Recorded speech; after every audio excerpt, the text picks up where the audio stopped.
Hello.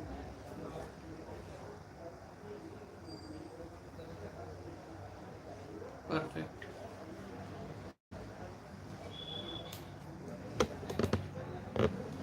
Sure.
बस मैं कागज कम करूँगा।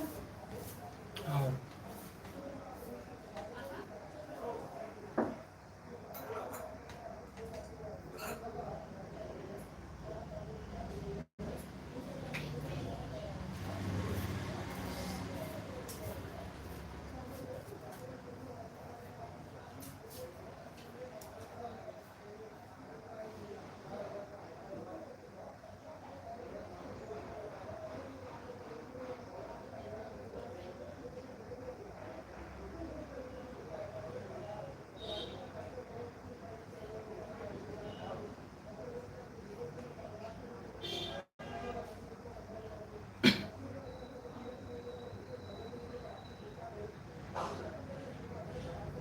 Insolubility in the solid state. In type 3, there is partial solubility in solid state. That means the difference between type 2 and type 3 phase diagram is that in type 3 phase diagram, there is partial solubility in solid state. There is partial solubility in solid state. Whereas in type 2 system, there is complete insolubility in the solid state. Come on, that is exactly what we are witnessing now. So, what is exactly, due to this partial solubility, phase diagram में कौन सा तरह का change आते हैं बोल के समझने के लिए बेटा मैं क्या कर रहा हूँ, पहले तुम्हारे सामने डिटेक्टिव फेज डायग्राम का ड्राइंग कर रहा हूँ. I am going to show only eutectic phase diagram. I modify the eutectic phase diagram in order to accommodate the meaning of partial solubility. तब तुम्हारे को बहुत अच्छा समझ में आता है. तो आइए दोस्तों, what exactly we are going to do. We are going to, after drawing up to here, we are going to draw the horizontal line passing through PEQ. The horizontal line passing through PEQ, हम drawing करेंगे. Let us say, ऐसा एक horizontal line pass कर रहा है आपका बेटा, intersect कर जाए.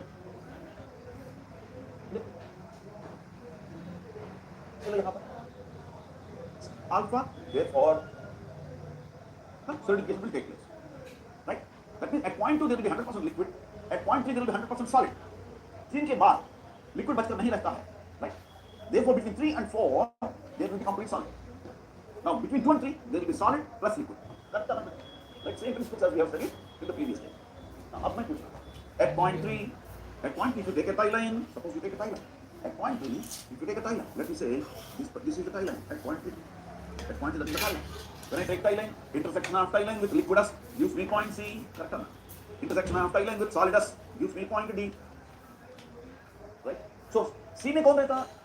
At this temperature, in this composition alloy, ऐसा बोलना. At this temperature, in this composition alloy, कौन रहता है मोल्ड में? बोले तो सर लिक्विड रहता है और सॉलिड रहता है. इस लिक्विड का क्या कंपोजिशन बनता है? C is almost close to E. Therefore, this liquid will be of composition equal to electric composition. और इस सॉलिड का क्या कंपोजिशन रहता है? सॉलिड कंपोजिशन के बारे में जानना है तो क्या करना पड़ेगा? Project this point D onto x axis, project this point D onto x axis. बोलो बेटा यहाँ पर जो कंपोजिशन मिल रहा है वो कितना कंपोजिशन हो सकता है? Can you make an assumption? Right? Let us say for example, this is something like यहाँ पर मिलने वाला जो कंपोजिशन रहता है बेटा, इसको मैं यहाँ पर लिख दे रहा हूँ. इस पॉइंट में जो कंपोजिशन रहता है, that composition is being taken on x axis. This composition will be around 94A and 6B. 94A and 6% B. Right? 94A, 6% B. Next, अब मैं आपसे ये क्वेश्चन पूछने के लिए तैयार हूं. So in this composition line, at this temperature, whatever solid is already formed, that solid composition is 94A, 6% B. बोले तो क्या मतलब है बेटा? उस solid में 6% B ये में dissolved है. 6% B is dissolved in 94% A. That 6% B dissolved in 94% A is called partial solubility of B in A. बोलो बेटा. At point D, what is the partial solubility of B in A? 6%, sir. Now, is it in solid state or not? Yes, sir. By the time you go to temperature 3, everything would have become solid. This is completely solid. Therefore, point 3 is, that means at this temperature, everything will be solid. ये वाला liquid भी solid बन जाएगा eight heat temperature. ये वाला already solid है. ये यहां रहने वाला लिक्विड भी सॉलिड बन जाएगा बिकॉज इसका कंपाउंड यूटेक्टिक बन रहा है. और yesterday we have identified eutectic compound liquid melts और solidifies at constant temperature E. हां सही है, करेक्ट है. अब मैं पूछा आइए sir, what is the composition of this solid at temperature 3? यहां रहने वाला सॉलिड का क्या कंपोजिशन है? 94% ये 6% B, sir. What do you mean by that? बोले तो इस सॉलिड में 6% B 94% ये में डिसॉल्व्ड है. दैट 6% B dissolved in 94% ये is called as partial solubility of B in ये. कर लीजिए. नाउ मेरे पास एक क्वेश्चन है. सपोज एट टेम्परेचर 3 यहां पर जो सॉलिड हमारे को मिल रहा है उसमें 94% ये में 6% B डिसॉल्व्ड है. So solubility of B in A at temperature 3 is 6% at temperature 3. But when this solid is cooled to room temperature 4, when the solid is cooled from temperature 3 to temperature 4, what will happen to solubility? बेटा somewhere schooling days में solubility rules बोल के पढ़ाया गया है science teacher की तरफ से. साइंस टीचर बोल रहा था बेटा when concentration is increased, solubility will decrease. When pressure is increased, solubility will decrease. When temperature is decreased, teacher की तरफ से साइंस टीचर बोल रहा था बेटा when concentration increased,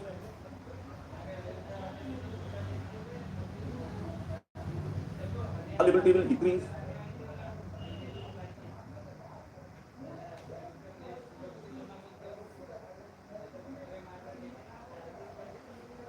When pressure is increased,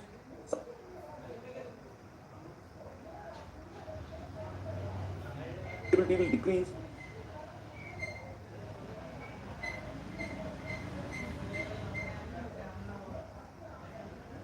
When temperature is decreased,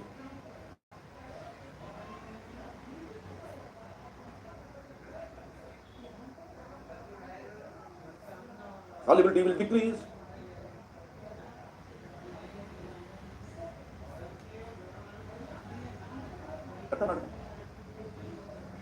so temperature कम करने से बोले तो हाई टेम्परेचर में ज्यादा सॉल्युबिलिटी रहता है, लो टेम्परेचर में कम सॉल्युबिलिटी रहता है. अब आइए हाई टेम्परेचर में कितना सॉल्युबिलिटी रहा? 6% B. 6% B is the solubility at high temperature 3. लेकिन when you cool this alloy to room temperature 4, at a low temperature 4, are you going to have 6% B in this particular composition alloy, or you are going to have less than 6%? Less than 6%, sir. लेकिन ऐसा क्यों? Because solubility rules say that with decrease in temperature, solubility will decrease. बोले तो at high temperature 3, if there is 6% B dissolved in A, by the time when you cool this alloy to low temperature 4, solubility will become less than 6%. Therefore, let me try to assume that at room temperature 2% B रहता है बोलते मैं assume कर ले रहा हूं बेटा. तो 2% क्यों? 6 से कम लेना है, किसी नंबर ले सकते हैं because you are only going by example. तो मैं क्या कर रहा हूं? At room temperature 4 मैं बोल रहा हूं रूम टेम्परेचर में B का सॉल्युबिलिटी ये में 2% है बोलते मैं समझ रहा हूं, मैं assume कर ले रहा हूं. अब क्या होता? टेम्परेचर 3 में 6% B डिसॉल्व होकर रहता है ये में, लेकिन टेम्परेचर 3 से 4 तक जब घटते हैं माउल्ड में, रूम टेम्परेचर में सॉल्युबिलिटी सिर्फ 2% ही रहता है. राइट. Therefore, ये वाला 6% B पॉइंट को ले जाके 2% B पॉइंट को कनेक्ट कर. Now, do you know what you call this line? This line is called as solvus line. This line is known as solvus line. Beta, solvus is a Greek word.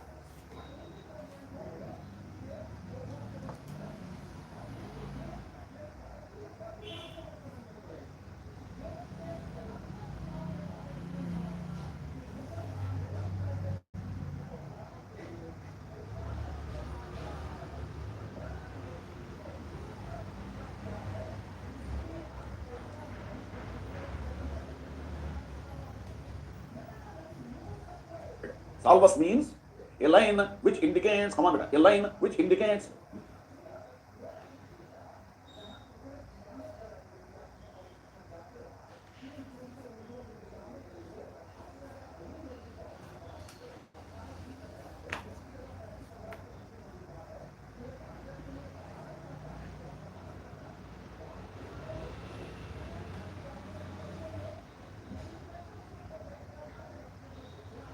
decrease in solubility due to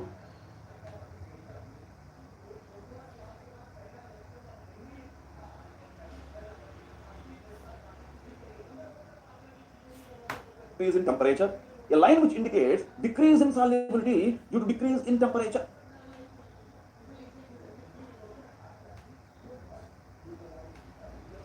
चलो बेटा, this is partial solubility in solid state. Correct है ना? At what temperature? Temperature 3 में इतना है partial solubility. जैसा जैसा आप टेम्परेचर को घटा दे रहा है 3 से 4 तक,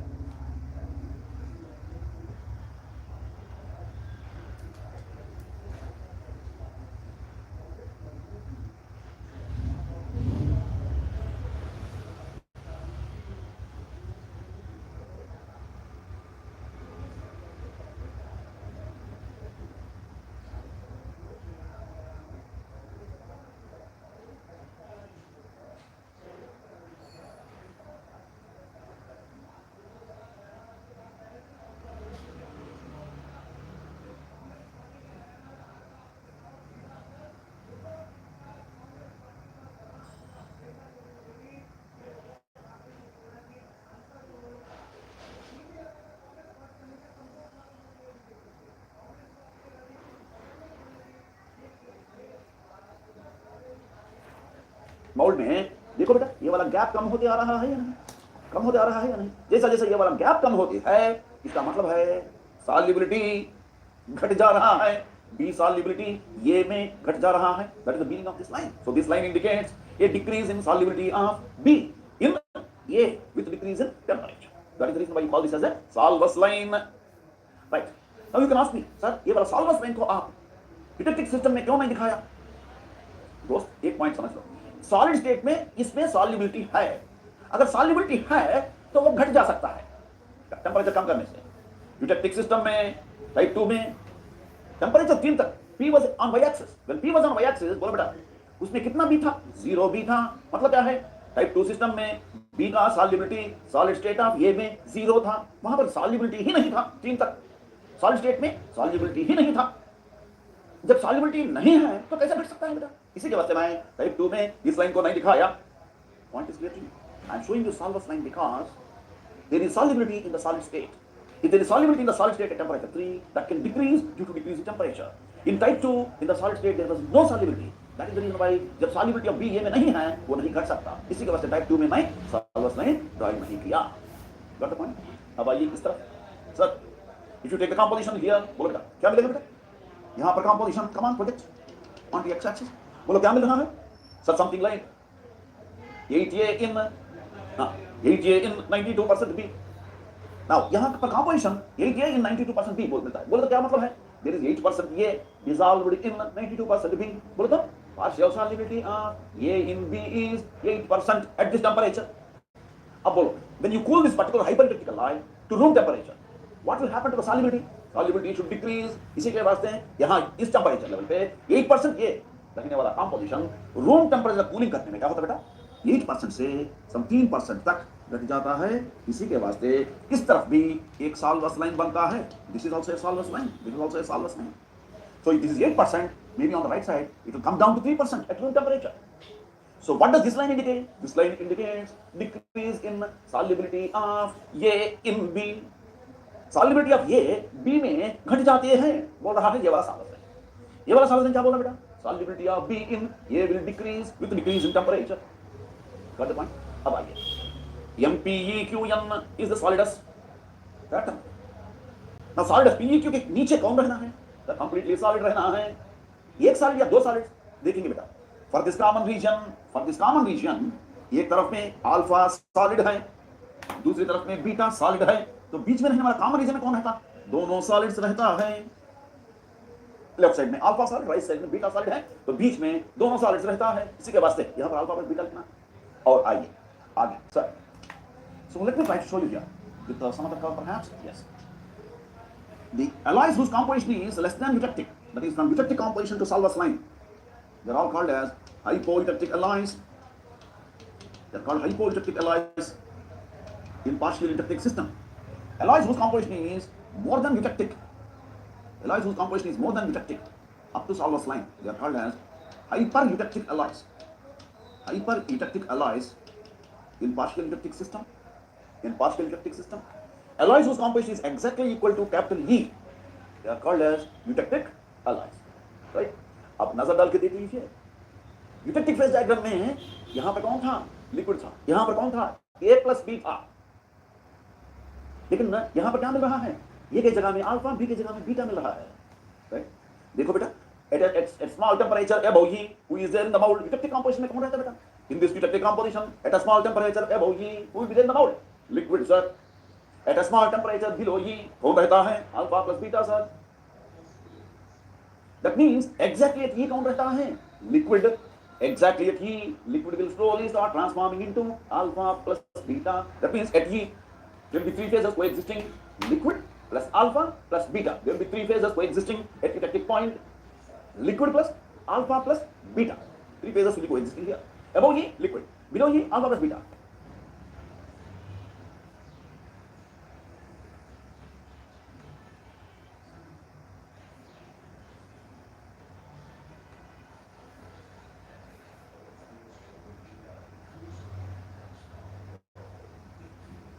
Exactly, three phases: liquid plus alpha plus liquid. So what is the eutectic reaction here? Liquid on cooling gives H2 solids. ये दोनों solids कैसा मिलता है तुम्हारे को? बेटा eutectic.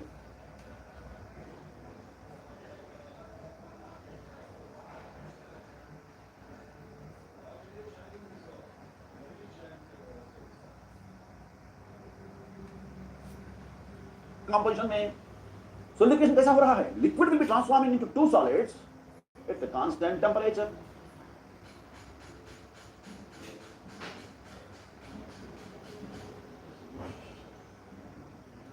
Capital E. What is the constant temperature? Capital E, sir. Liquid will transform into two solids at constant temperature E.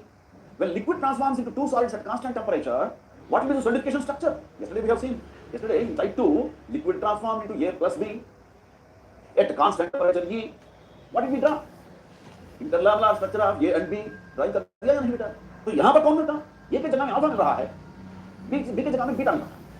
So cooling of eutectic liquids results in interlamellar structure of alpha and beta. करता था. यहाँ पर ये और भी नहीं मिलने वाला है. ये और भी क्यों नहीं मिलता? Because ये और भी अगर अलग अलग मिलना है तो कंडीशन क्या है बेटा? सॉलिड स्टेट में सॉल्युबिलिटी नहीं रहना है. ये में बी का और बी में ये का सॉल्युबिलिटी सॉलिड स्टेट में नहीं रहना है.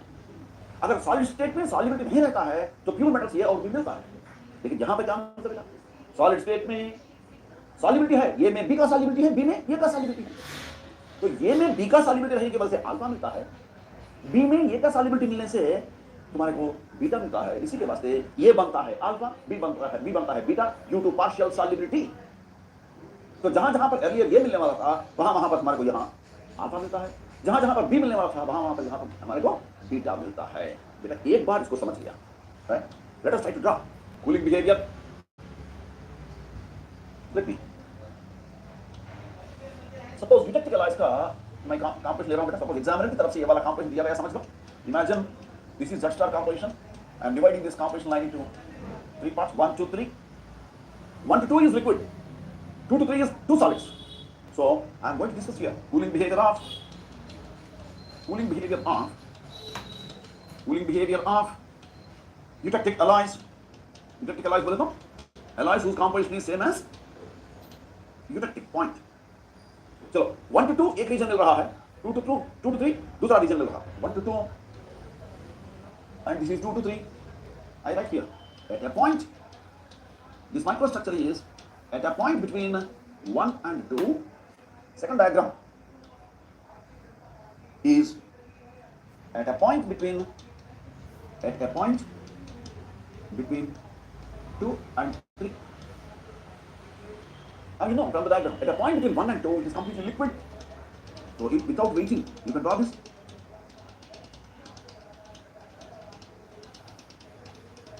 Right? And between 2 and 3 this liquid will be transformed into alpha plus beta at constant temperature 2. Liquid transforms into two different solids at constant temperature 2. Therefore it results into interlamellar structure between 2 and 3. Interlamellar structure or alternate layer structure बोलते हैं. One layer will be alpha, another layer will be beta.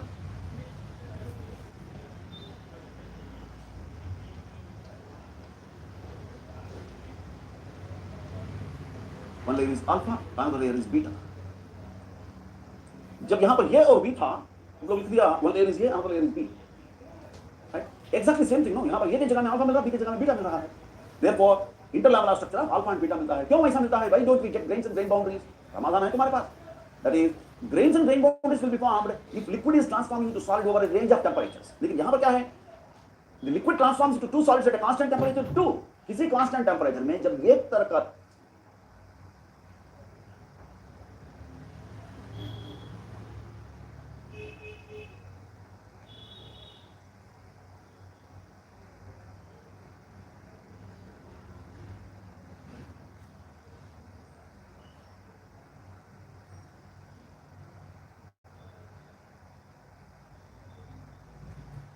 लेकिन यहां पर क्या है?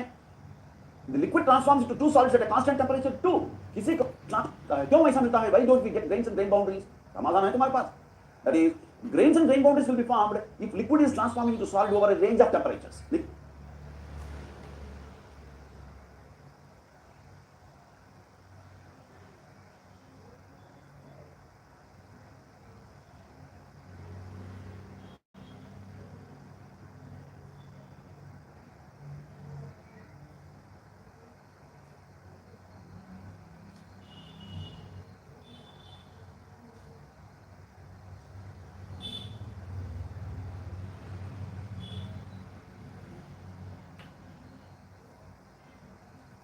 यहां पर क्या है? The liquid transforms into two solids at a constant temperature 2. किसी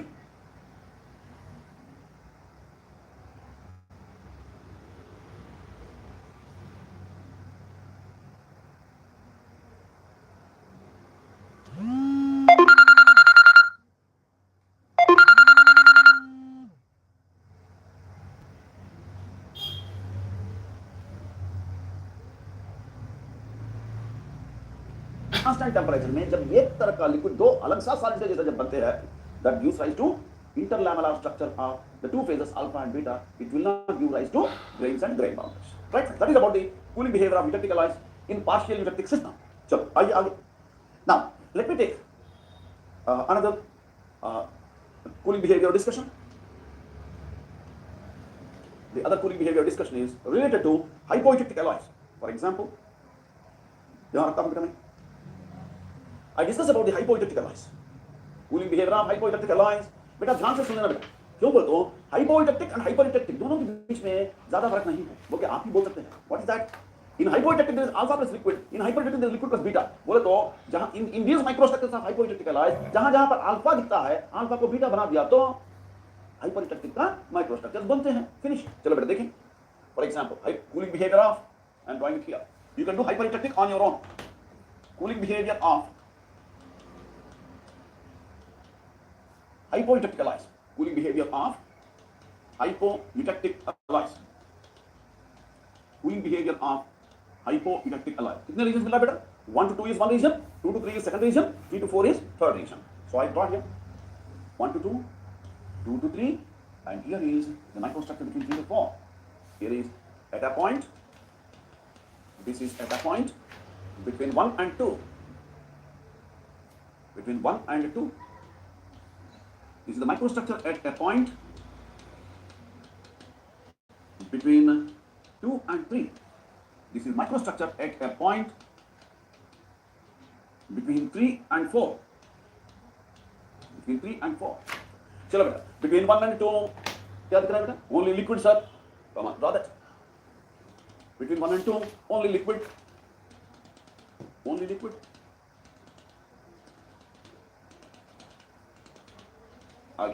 Between 2 and 3, there is alpha solid plus liquid. Alpha is the solid solution. It's a solid solution of B in A, so it's a solid in liquid. अब question करते जाओ, what is the name of the solid which grows in molten metal as a function of temperature? बेटा dendrite, correct. So alpha का dendrite दिखाना है liquid में, इस reason में. So between 2 and 3, we have to show alpha dendrites in liquid. So let me try to show that. Alpha dendrites can be shown like that.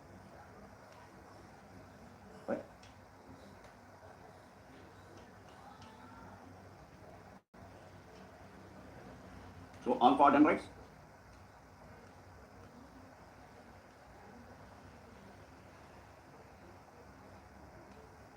Right? These are alpha dendrites. Alpha dendrites. They must be shown in yes. कौन सा medium दिखाना है? Liquid medium में. Liquid में दिखाना है. So try to show remaining part of the microstructure as liquid.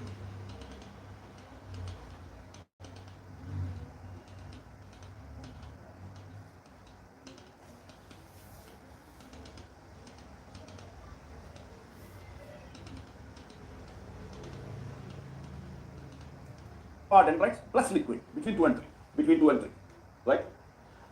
Okay, friends. Now let us try to have some discussion regarding what will be the microstructure between 3 and 4, sir. बेटा जैसा मैं बोल रहा था पहले in the earlier class, I told you to draw the microstructure between 3 and 4, you must first have an understanding of what happens between 2 and 3. So between 2 and 3, take number of tie lines. Come on, this is first tie line. Let us say this is C, this is D, this is F. Correct. Now take another tie line. As the temperature is decreasing from 2 to 3, right? At a lower temperature in the mold, take another tie line. Let us say C dash, this is B dash, here is F dash, right? Similarly, keep on taking number of tie lines and then say the first tie line is here, C double dash, D double dash, this is F double dash. So what are these blue color lines? These are the blue color lines which are called as the tie lines. Tie lines are taken between 2 and 3 because I am discussing what happens as the temperature decreases from 2 to 3. As the temperature decreases from 2 to 3, an important observation, better. Lever rule application, composition application, all that was discussed yesterday itself, right? So you can apply lever rule and composition rule here also. Important observation जिसकी जरूरत है यहाँ पर, इसके ऊपर मैं ध्यान दे रहा हूँ. आइए बेटा. At temperature CD, this point projected on x-axis gives you liquid composition. When temperature in the mold decreases to C dash, B dash level, this point projected on x-axis gives you liquid composition. When temperature is almost close to 3, C double dash gives you liquid composition when projected on x-axis. बोल तो क्या हो रहा है बेटा? जैसा जैसा temperature 2 to CD, CD to C dash, D dash, C dash, D dash to C double dash, D double dash कम होते आ रहा है मोल्ड में, liquid composition is shifting from 2 to C, C to C dash, C dash to C double dash. Correct ना? अब बोलो, if you have got this logic, by the time when temperature touches 3, आखिर में mould में जो liquid metal solidify होने वाला है, बोलो उसका कंपोजिशन क्या बनेगा? C dash, C double dash will become equal to capital G. Right? So at temperature 3, इस तरफ से जो लिक्विड मिलने वाला है, that liquid composition will become equal to eutectic. और यहाँ पर अल्फा डेंड्राइट मिलता है. This is solid representing alpha dendrite. This is eutectic liquid undergoing solidification. अब आइए between 3 and 4, इस तरफ से क्या मिलता है? Eutectic liquid जब solidify होता है बेटा, अभी आप देख लिया है, अभी आप देख लिया. When eutectic liquid solidifies, come on. When eutectic liquid solidifies, it gives rise to interlaminar structure of alpha and beta. So यहाँ से निकलेगा. Between 3 and 4 in this composition, from the right side liquid, you will get interlaminar structure of alpha and beta. और इस solid से निकलेगा dendrites of alpha. So between 3 and 4, what will be the microstructure? Dendrites of alpha in the interlaminar structure of alpha and beta. Yes. Now, once you have understood that, come on, let us try to draw that. Let us try to draw that. Dendrites of alpha must be shown. Dendrites of alpha must be shown in the interlaminar structure of alpha and beta. In the interlaminar structure of alpha and beta. So these are alpha dendrites. They must be shown in the interlaminar structure of alpha and beta. Interlaminar structure of alpha and beta.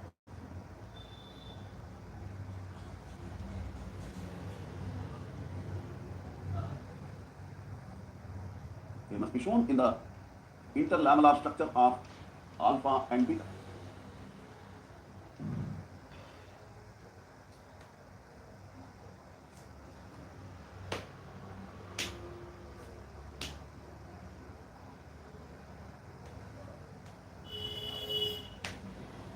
One layer is alpha, another layer is beta. In the interlaminar structure of alpha and beta, there will be dendrites of alpha, right? That is how the the line will come. Yes, phase Abbas. Liquidus MEN line, straight line occur. Yes, friends. Now, what exactly happens to phase Abbas? In most of the occasions, it is represented as a straight line beta. That is also acceptable. That's also acceptable. You know why?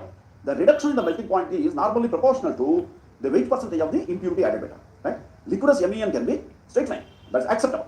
If you see multiple different books, some books have given it as a straight line, some books have given it as a curved line. But in reality, Raoult's law is saying like this. That is, the reduction in melting point is proportional to weight percentage of the impurity added. When you say direct proportionality, that line can be always straight line, right?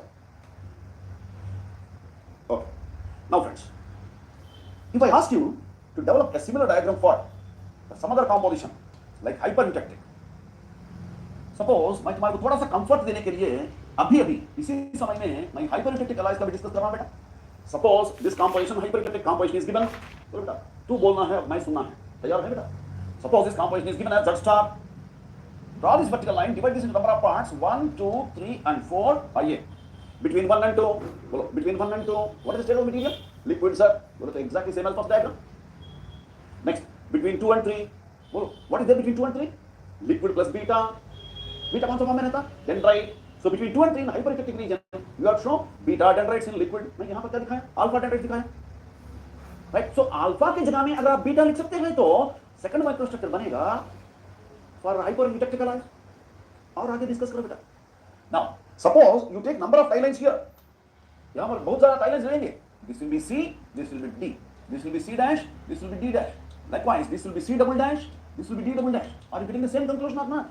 By the time when temperature decreases from 2 to 3, at temperature 3, जो आखिर में solidify होने वाला liquid है, that is C double dash, becoming equal in compositions to capital G. Therefore, below 3, between 3 and 4, इस liquid से क्या मिलता? Interlamellar structure of alpha and beta. और इस solid से क्या मिलता? Beta dendrites. बोल बेटा. So between 3 and 4, hyperintactic alloys में क्या बनेगा? Beta dendrites यहाँ से और यहाँ से interlamellar structure of alpha and beta. तो क्या फर्क पड़ेगा? थर्ड डायग्राम में instead of alpha dendrites, if you just write beta dendrites, लिखने में अल्फा की जगह में बीटा लिख दिया तो डेंड्राइट्स में तीन स्ट्रक्चर्स बनेगा hyperintactic microstructures. So these structures I have drawn are for hypointactic alloys. For hyperintactic alloys, instead of alpha dendrites, show beta dendrites. That's all. क्या इसका आप कर सकते हैं? Hypointactic का तुम्हारे पास है. Again copy them and draw similar microstructures. लेकिन अल्फा डेंड्राइट्स की जगह में बीटा डेंड्राइट्स को दिखाया बेटा. वो तीनों तीन स्ट्रक्चर्स बनेगा. My cooling behavior of, come on, cooling behavior of hyperintactic alloys. Correct? So that is about cooling behavior. Now अब तुम्हारे सामने एक इंटरेस्टिंग पॉइंट और एक एडिशनल इंटरव्यू क्वेश्चन रखना चाहता हूं, नजर डाल के सुन लीजिएगा. Sir, question asked in the interview is what is the effect of solvus line on the microstructure? This is the question asked. What is the effect of solvus line on the microstructure बोल के पूछता है बेटा. What is the effect of solvus line on the microstructure बोल के पूछता है. आप सुनना है, आप समझना है, then only you can write. देखो सॉल्वस लाइन क्या बोलता है. Solvus line is indicating, come on, solvus line is indicating that इस तरफ क्या हो रहा है बेटा? B solubility is decreasing in A, B solubility is decreasing in A, B इन ये बोले तो अल्फा. अब तुम्हारे पास कितने अल्फा है? दो तरह का अल्फा. एक अल्फा है डेंड्राइट का रूप में, दूसरा अल्फा है इंटरलैमेलर लेयर का रूप में. ये कौन सा अल्फा है? कौन सा अल्फा रीजन में सॉल्वस लाइन आ रहा है?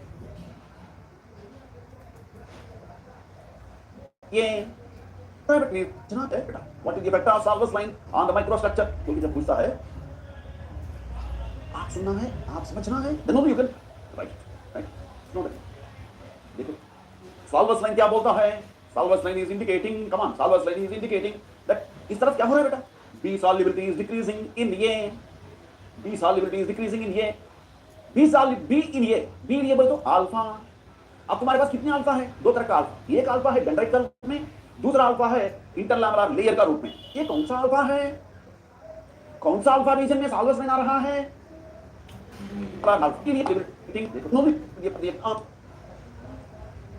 Question asked in the interview is this is the question asked. What is the effect of solvus line on the microstructure बोल के पूछता है बेटा. What is the effect of solvus line on the microstructure बोल के पूछता है. आप सुनना है, आप समझना है, then only you can write. देखो सॉल्वस लाइन क्या बोलता है. Solvus line is indicating, come on, solvus line is indicating that इस तरफ क्या हो रहा है बेटा? B solubility is decreasing in A, B solubility is decreasing in A, B इन ये बोले तो अल्फा. अब तुम्हारे पास कितने अल्फा है? दो तरह का अल्फा. एक अल्फा है डेंड्राइट का रूप में, दूसरा अल्फा है इंटरलैमेलर लेयर का रूप में. ये कौन सा अल्फा है? कौन सा अल्फा रीजन में सॉल्वस लाइन आ रहा है? डेंड्राइटिक रीजन में. कैसा मालूम है तुम्हारे को? Sir interlamellar structure is formed in this composition. Listen बेटा, करेक्ट है. इंटरलैमेलर अल्फा कहां पर बनते हैं? यहां से मिलने वाला लिक्विड से बनते हैं. लेकिन ये जो साल्वस लाइन है, ये साल्वस लाइन यूटेक्टिक कॉम्पोजिशन में है या लेफ्ट साइड में है बेटा? लेफ्ट साइड में है। लेफ्ट साइड में रहने वाला अल्फा इंटरलैमिनर अल्फा है या डेंड्राइटिक अल्फा है? Sir this is dendritic alpha.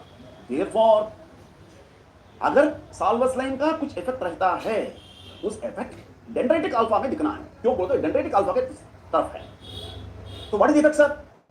High temperature में ज्यादा सॉल्युबिलिटी दिखाते हैं साल्वस लाइन, लो टेम्परेचर में बी सॉल्युबिलिटी कम होता है।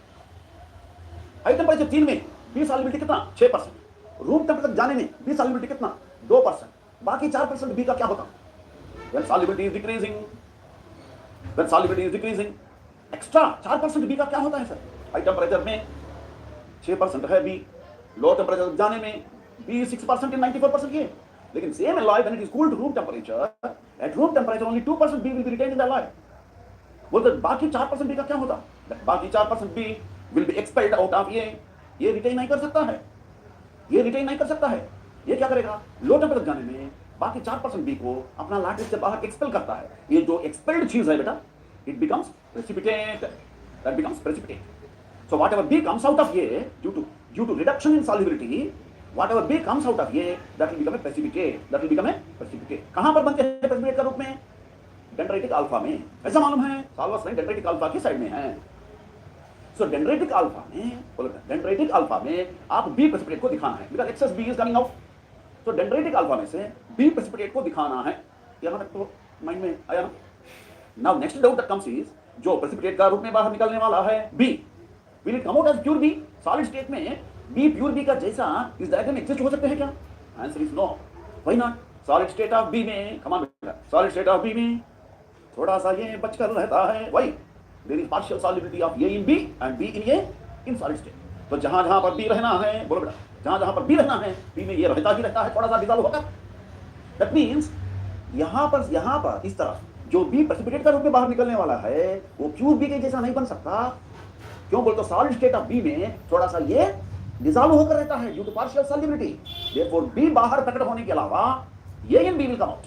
बी बाहर आने के अलावा माइनर ये इन major B will come out. What is minor ये इन मेजर बी? माइनर ये इन major B according to our notation is beta. Therefore B precipitate बनने के अलावा बीटा प्रेसिपिटेट होता है। Come on, therefore we try to show you here beta precipitation. Alpha dendrites में एक दो डार्क पैचेस दिखाओ, show 1 or 2 dark patches. In the alpha dendrites, show 1 or 2 dark patches and indicate that they are beta precipitate. Right? And now, did you observe?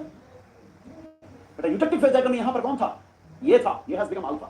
यहाँ पर कौन था? ये था, ये has become alpha. यहाँ पर कौन था? B था, B has become beta. यहाँ पर कौन था? B था, B has become beta. बोले तो eutectic में जहाँ जहाँ पर ये था, ये has become alpha. जहाँ जहाँ पर B था, B has become beta. Similarly, एक पॉइंट बोल बेटा, ये अल्फा के जैसा बीटा के जैसा क्यों बन गया? बिकॉज सॉलिड स्टेट में पार्शियल सॉल्युबिलिटी होने की वास्ते प्योर ये यहाँ पर नहीं मिलता है। बिकॉज यहाँ पर पार्शियल सॉल्युबिलिटी है, जहाँ पर ए का दर्शन मिलता है, ये में बी रहता है। जहाँ पर बी का दर्शन मिलता है, वहाँ पर बी में ये है, थोड़ा सा डिसॉल्व होता है। इसी के वास्ते बी का दर्शन मिलता है बीटा का रूप में, ए का दर्शन मिलता है अल्फा का रूप में। जहाँ जहाँ पर बी का प्रेसिपिटेट बनने वाला है, बी का प्रेसिपिटेट खाते हैं ना कपड़ा रख उसके नीचे।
मस्ती कर रहा हूँ, मैं बहुत रिस्पेक्ट करता हूँ हर इंटरव्यूअर की सेडिज्म को भी रिस्पेक्ट करता हूँ इन सम वेज। सोल्यूशन ढूंढने की कोशिश कर रहा हूँ इन पॉडकास्ट के थ्रू कि अगर दो मर्द आपस में इमोशनल बातें करें शायद कुछ इम्पैक्ट हो जाएगा। So if you don't mind as a man क्या सीगा उस फेस। सो ब्लिक इज, जैसे वही मुझे ब्लिक है कि 77 तक करीब रहना है, 25-22 साल लगे हैं, तो उसी हिसाब के चलता हूँ कि मेरी 77 तक रहने वाली है, तो मैं प्लानिंग उसी हिसाब से करता हूँ कितने साल बचे हुए हो सकता है मैं करीब वजह क्या भरोसा हो, कोई भरोसा नहीं है, लेकिन हाँ मतलब मेरा अनुमान है कि वैसे भी तो भारत की एवरेज एज उतनी ही है, तो मैं क्यों मानूँ कि उससे ज़्यादा मिलेगा।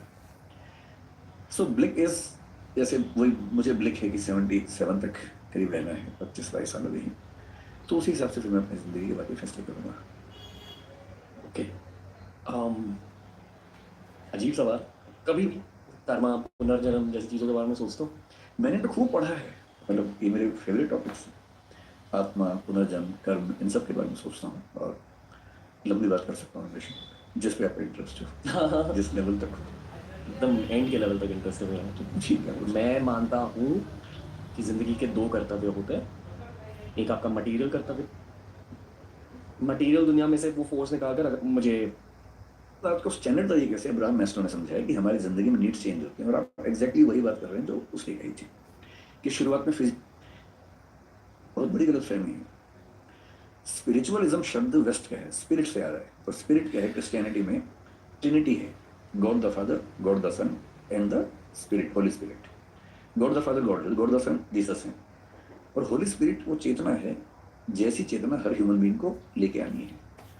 स्पिरिचुअलिज्म का बेसिक मतलब है अपने स्पिरिट को होली स्पिरिट से कनेक्ट करना। So that is basically religious belief in Christianity. अध्यात्म वो नहीं है, ये अधि आत्म है। आत्म का मतलब एक सेंस में होता है मैं, एक सेंस में आत्मा होता है, अधि मतलब उससे बड़ा। मैं से बड़े स्तर पर जाने की यात्रा है। कोई यात्रा समाज से भी हो सकती है कि मैं सिर्फ अपने बारे में क्यों सोचूंगा, समाज के बारे में सोचूंगा, देश के बारे में सोचूंगा, that is as good as अध्यात्म। लेकिन उसी में अगला स्तर आता है कि मैं इस पूरी प्रकृति के साथ एक क्यों ना हो जाऊं, और पूरी प्रकृति है क्यों, उसके बियॉन्ड भी एक क्यों ना हो जाऊं। इसलिए आप देखेंगे जो दुनिया भर के स्पिरिचुअल लोग हैं ना, जो मिस्टिक्स हैं, मिस्टिसिज्म में रहते हैं, उनमें से कुछ को जब वो उस लेवल पे जाते हैं उनको दुनिया के कण कण में ईश्वर दिखता है, कुछ को दुनिया निरर्थक दिखती है, उनको लगता है कि मेरे अंदर ईश्वर है, दुनिया में नहीं। कबीरदास ने एक दोहा लिखा, मोको कहाँ ढूंढे रे बंदे मैं तो तेरे पास में, ना मैं देवल ना मैं मस्जिद ना काबे कैलाश में।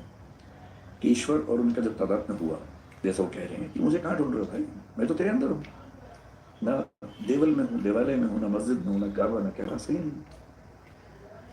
और किसी किसी को दुनिया का कण कण लगता है कि हर जगह ईश्वर है, तब वो क्या बोलता है, भाई कबीर क्या बोल रहे हैं, लाली मेरे लाल की जिद देखूं तित लाल, लाली देखकर मैं चली मैं भी हो गई लाल। दुनिया के कण कण में लालिमा दिख रही है ईश्वर की। तो इंट्रोवर्टिव एक्सट्रोवर्टिव आप किस मिस्टिसिज्म में जाएंगे, संयोग की बात है, लेकिन एक लेवल के बाद जो लोग ईश्वर को मानते हैं गहराई से, उनको ये नीड महसूस होती है कि अपने उसके साथ कनेक्ट कैसे हों। This is a kind of spiritualism जो आप शिद्दत से महसूस करते हैं। यहाँ तक मेरी बात है, मैं गॉड को लेके वैसा फील नहीं कर पाता हूँ, मेरे अंदर ऐसी फीलिंग बहुत ज़्यादा है। मैं एग्नोस्टिक हूँ, मैं ये मानता हूँ कि दुनिया गॉड ने बनाई है, ऐसा हो भी सकता है, नहीं भी हो सकता है, ये भी हो सकता है कि अपने आप बनी हो, एवोल्यूशन के प्रोसेस में होंगे। मुझे ये ज़रूर लगता है कि ज़्यादा चांसेस हैं कि कोई ना कोई फोर्स है इस सब के पीछे, पर वो फोर्स वैसी एकदम नहीं है जैसा धर्मों के लोग मानते हैं, वैसा होने का स्कोप ही नहीं है। क्योंकि सारे धर्म जब पैदा हुए, जनरली आप देखें कि 6th सेंचुरी बीसी में लगभग अधिकांश धर्म पैदा हुए, चाहे बुद्धिज्म की बात करें, जैनिज्म है पुराना लेकिन महावीर उस समय पैदा हुआ, कन्फ्यूशनिज्म 6th सेंचुरी बीसी में हुआ, ताओइज्म उसी समय का चाइना में, क्रिश्चियनिटी लगभग उसके 600 साल बाद हुई, जुडाइज्म थोड़ा सा पहले से 6th सेंचुरी बीसी के आसपास कुछ सीखा उसमें, Islam as an organise religion काफ़ी देर में हुआ, हालांकि वो मानते हैं कि एडम के समय से उनका धर्म चलता है।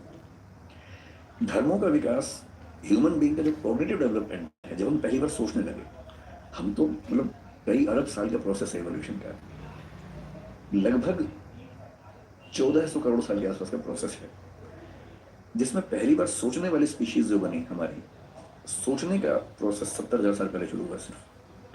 सिर्फ 70,000 साल से हम सोच रहे हैं, तो उसके पहले सोचने की क्षमता नहीं थी, ब्रेन ऐसा नहीं था। पिछले 2,500 साल से फिलोसफी चल रही है, यानी सोचने की भी शुरुआती 67,500 साल में फिलोसफी नहीं है। जब पेट भरने लगा, नियोलिथिक रिवॉल्यूशन हुआ, खेती होने लगी, सेटलमेंट्स होने लगी, तो कई लोगों को पहली बार भरपूर सोचने का मौका मिला। तब उन्होंने सोचा कि इसको कैसे बना होगा, इमेजिन किया कि ईश्वर ने बनाया होगा, लंबे समय बाद इमेजिन किया। इंटरेस्टिंग है कि भारतीय परंपरा में विष्णु के 10 अवतारों में पहला मत्स्य अवतार है, मछली का, पानी के अंदर। एवोल्यूशनिज्म कह रहे हैं कि पानी से ही शुरुआत हुई। पश्चिम में 6th सेंचुरी बीसी में पहला फिलोसफर पैदा हुआ है, थेल्स नाम है, थेलीज बोलते हैं उससे कुछ लोग। वो क्या बोल रहा है कि दुनिया पानी से बनी है, ह्यूलिज्म बोलते हैं कि दुनिया पानी से बनी है। मैं जो कहना चाह रहा हूँ कि सारी फिलोसफीज बहुत ज्यादा प्रभावित हैं इस संसार के अनुभवों से, जबकि सच ये है कि पूरे यूनिवर्स में, अगर मैं इस पूरी दीवार को यूनिवर्स मान लूँ, तो जो हमारा पृथ्वी जो हमारी है ना, वो क्या मैं कहूँ, एक मच्छर को भी 100 से डिवाइड कर देंगे उतना हिस्सा बन गया। 1000 से इतनी छोटी पृथ्वी के कुछ हजार साल के अनुभवों से हमने थियरीज बना ली बड़ी बड़ी कि भगवान, अल्लाह, गॉड। और अब देखेंगे बाइबल में, क्रिश्चियनिटी में ये माना गया कि ईश्वर ने पृथ्वी बनाई, एडम के लिए बनाई। तो बाइबल ये मानती है कि पृथ्वी केंद्र में सूर्य से कन्वर्ट है।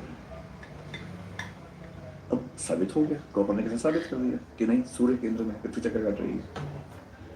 तो जिन जमीनों पर सारे धर्म खड़े हुए हैं, वो जमीनें बहुत कमजोर है, भुरभुरी है, क्योंकि वो केवल ह्यूमन बीइंग्स एक्सपीरियंस के बेस पे बनाई गई। और इस ब्रह्मांड में हमारी दुनिया मतलब एक मच्छर का भी 100वां हिस्सा, 1000वां हिस्सा है। क्या पता कितनी कितनी गैलेक्सीज में कितनी दुनियाएं चल रही हैं, कुछ हमसे आगे, कुछ हमसे पीछे। कुछ हो सकता है कि अभी वो बंदरों के जमाने में चल रहे हैं, कुछ हो सकता है कि हमसे 1000, 2000, 10 लाख साल आगे निकल गए हैं। इन दुनियाओं में आपस में इंटरेक्शन भी तक नहीं हो रहा, उनको एलियन कहते हैं, वो हमको एलियन कहते होंगे। तो अभी तो विज्ञान ने दुनिया का डेसिमल में भी कुछ नहीं समझा। अभी से हम ये इंटरप्रेट कर दें कि एक भगवान है जिसने ऐसा ऐसा किया, पॉसिबिलिटी है। एग्नोस्टिक होने का मतलब है कि I accept there stands a possibility of God existing. और हमारे दुनिया के धर्मों में, दर्शनों में गॉड की जो व्याख्या है बहुत ही बेसिक लेवल की है। पृथ्वी को केंद्र में रख के व्याख्या की गई है, अपने देश को ध्यान में रख के, अपने समाज को ध्यान में रख के बनाई गई व्याख्याएं। मेरे ख्याल से अल्टीमेट रियलिटी जब भी हमारे सामने आएगी, मतलब हमारी जिंदगी में शायद नहीं आएगी, शायद 10-20 हज़ार साल तक भी नहीं, शायद 1 लाख साल के बाद सामने आए, वो वैसी नहीं होगी जैसी हम सोचते हैं, उससे काफी अलग होंगे। हम यहाँ क्यों हैं? मतलब इस क्वेश्चन का आंसर मेरे पास नहीं है, और मेरा आंसर यही है कि मुझे भी नहीं पता कि हम यहाँ क्यों हैं। तो let us celebrate and enjoy that we do not know कि हम यहाँ क्यों हैं। इसी सवाल को लेकर मैंने अध्यात्म की पढ़ाई की। नहीं, वो ठीक है, ये बेसिक सवाल क्या है कि हम यहाँ क्यों हैं। पर इसमें एक प्रेमाइस है कि आप ये मान के चल रहे हैं कि दुनिया में हर चीज किसी कारण से ही होती है। हम इस प्रेमाइस को क्यों माने?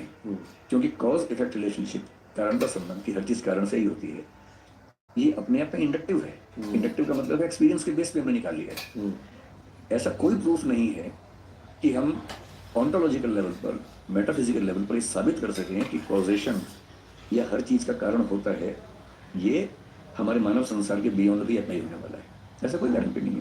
क्वांटम फिजिक्स में आजकल हम देखते हैं कि कुछ चीजें हैं जहाँ कॉजेशन का प्रिंसिपल हिल रहा है। कितना इंटरेस्टिंग है। अभी देखिए इस साल जो नोबेल प्राइज मिला है फिजिक्स वाला, क्वांटम फिजिक्स के लिए मिला है, उन लोगों ने क्या साबित किया? आइंस्टीन ने जो साबित किया उसे रिवर्स साबित किया। आइंस्टीन ने ये साबित किया कि जो प्रकाश हम देखते हैं वो सिर्फ वेव नहीं है, it can also be particle, जिसको उन्होंने फोटोन कहा। आइंस्टीन के समय में एक एक्सपेरिमेंट हुआ और आइंस्टीन हिल गए, पर उन्होंने तो खारिज कर दिया। उसने कहा कि no, God doesn't throw dice, मतलब वो पास नहीं खेलता है, सिस्टम से काम करता है। 2 एक्सपेरिमेंट्स हुए थे जो उन्होंने खारिज किया आइंस्टीन ने, और अब नोबेल प्राइज मिला है उन्हीं एक्सपेरिमेंट्स को रिवाइज करने वालों को। वो एक्सपेरिमेंट्स क्या कह रहे हैं?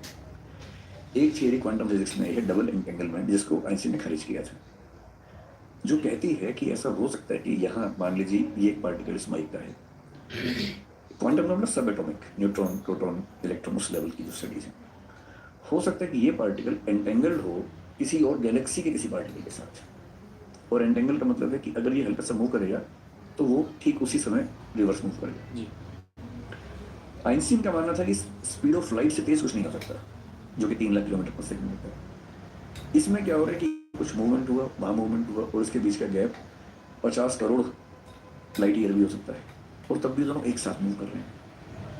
अगर ऐसा कनेक्शन है तो इसका मतलब है कि लाइट की स्पीड वाली बात खत्म हो गई।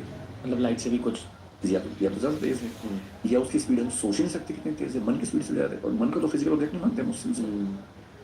फिर वो जो प्रकाश की किरण है, जब डबल स्लिट एक्सपेरिमेंट यूज किया गया तो देखा गया कि वो बिहेव करती है अलग अलग जब उसको देखा जाए और जब ना देखा जाए। अगर आपने एक्सपेरिमेंट किया, डबल स्लिट एक्सपेरिमेंट बोलते हैं, दो क्वेश्चन बांटते हैं, तो देख रहे हैं तो शायद उसका बिहेवियर हो जाता है पार्टिकल वाला, नहीं देखते तो वेव वाला हो जाता है, और जैसे ही उसको ऑब्जर्व करने का इंस्ट्रूमेंट लगता है बिहेवियर चेंज हो जाता है।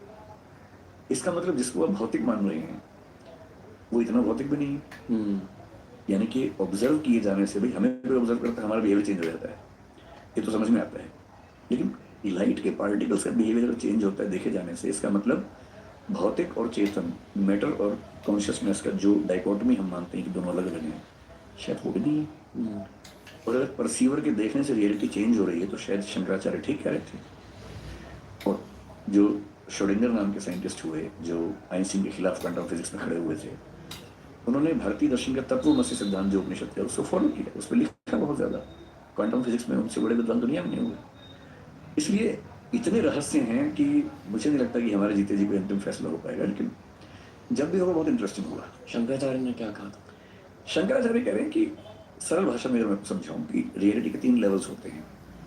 सबसे नीचे का लेवल प्रतिभास है। जब आप नींद में सपना देख रहे हैं वो प्रतिभास है। आप सपने में हैं तो आपको सपना एकदम रियल लग रहा है। सपने में शेर आ गया, आप डर भी रहे हैं, पसीना भी आ रहा है, भाग भी रहे हैं, हाँफ भी रहे हैं, गिर भी रहे हैं, चोट भी लग रही है, खून भी बह रहा है, सब कुछ हो रहा है और आप एकदम उस मोमेंट को जी रहे हैं। अचानक नींद खुल गई और नींद खुलते समझ में आया कि अरे सब झूठ था।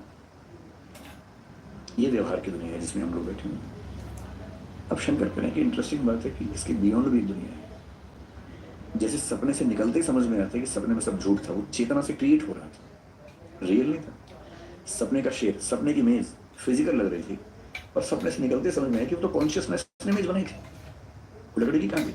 लकड़ी की समझ में आ रही थी, वो लकड़ी की नहीं थी, तो विचार से बनी हुई थी। अब यहाँ आप बैठे, मैं बैठा हूँ, कुर्सी है, ये माइक है, सब फिजिकल है।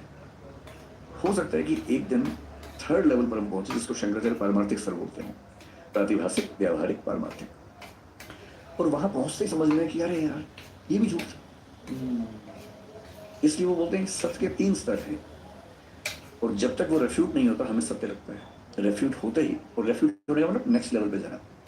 नेक्स्ट लेवल ब्रह्म का लेवल है, और वहां जाके समझ में आता है कि जो रियलिटी हम मान रहे थे वो सिर्फ परसेप्शन था। और फिलोसफी में कई लोग ऐसा मानते हैं कि हम जो परसीव करते हैं रियलिटी उतनी ही है, तो हमारे परसेप्शन से ही बन रही होती है। There is nothing real as such, reality is what we construct. ये बात पश्चिम में हेगल भी कह रहा है, पश्चिम में कांट भी। कांट तो यहाँ तक कह रहे हैं कि कब जो है हम जान नहीं सकते कैसा कब है, वी कैन ओनली परसीव। और जो हम परसीव करते हैं सब एक जैसा, that is phenomena, that is not noumena. Noumena is the ultimate reality. The cup in itself is noumena, the cup how we perceive is phenomena. तो हमारी बहुत लिमिटेशंस हैं। हम इस दुनिया को जितना समझने का दावा करते हैं, हम ढेला भर नहीं समझते दुनिया को, और दुनिया के बियॉन्ड भगवान को समझ लेंगे तो बहुत बड़ी बात हो गई। मुझे लगता है कि हम लोग बहुत छोटे हैं और उसको समझने का दावा करना ठीक नहीं है। समझने की कोशिश करना ठीक है, और वो कोशिश इस उम्र में सफल नहीं होगी ये मान के, और इस चीज़ से सुकून में रहना कि ठीक है हम कोशिश कर रहे हैं, नहीं हुआ तो नहीं होगा, इसमें क्यों बेचैन होने की। जिस चीज़ का ज्ञान हो ही नहीं सकता उसके मामले में ये सुकून काफ़ी है कि मैंने ज्ञान की कोशिश तो की, और मैंने बिना जाने किसी झूठी बात को स्वीकार तो नहीं किया। जब सारी दुनिया एक चीज़ को फॉलो करके पीछे दौड़ रही थी, मैं कम से कम रुक गया कि तब तक नहीं मानूंगा जब तक भरोसे को लायक जानकारी ना हो जाए। मैं कम से कम रुका तो, यहाँ जब तक मैंने खुद उस चीज़ का फील नहीं कर लिया, जान नहीं लिया, तब तक क्यों उसको नहीं मानूं। आज मैंने ये फील किया है कि आपकी इतनी बड़ी फैन फॉलोइंग क्यों है। गप्पे अच्छी कर रहे तुम। किसी ने इतनी ज्यादा डीप बातें नहीं की है इस पॉडकास्ट पर, इतनी ज्यादा क्लैरिटी के साथ। आपको लगता है कि लोगों को ऐसी बातें सुननी है आजकल?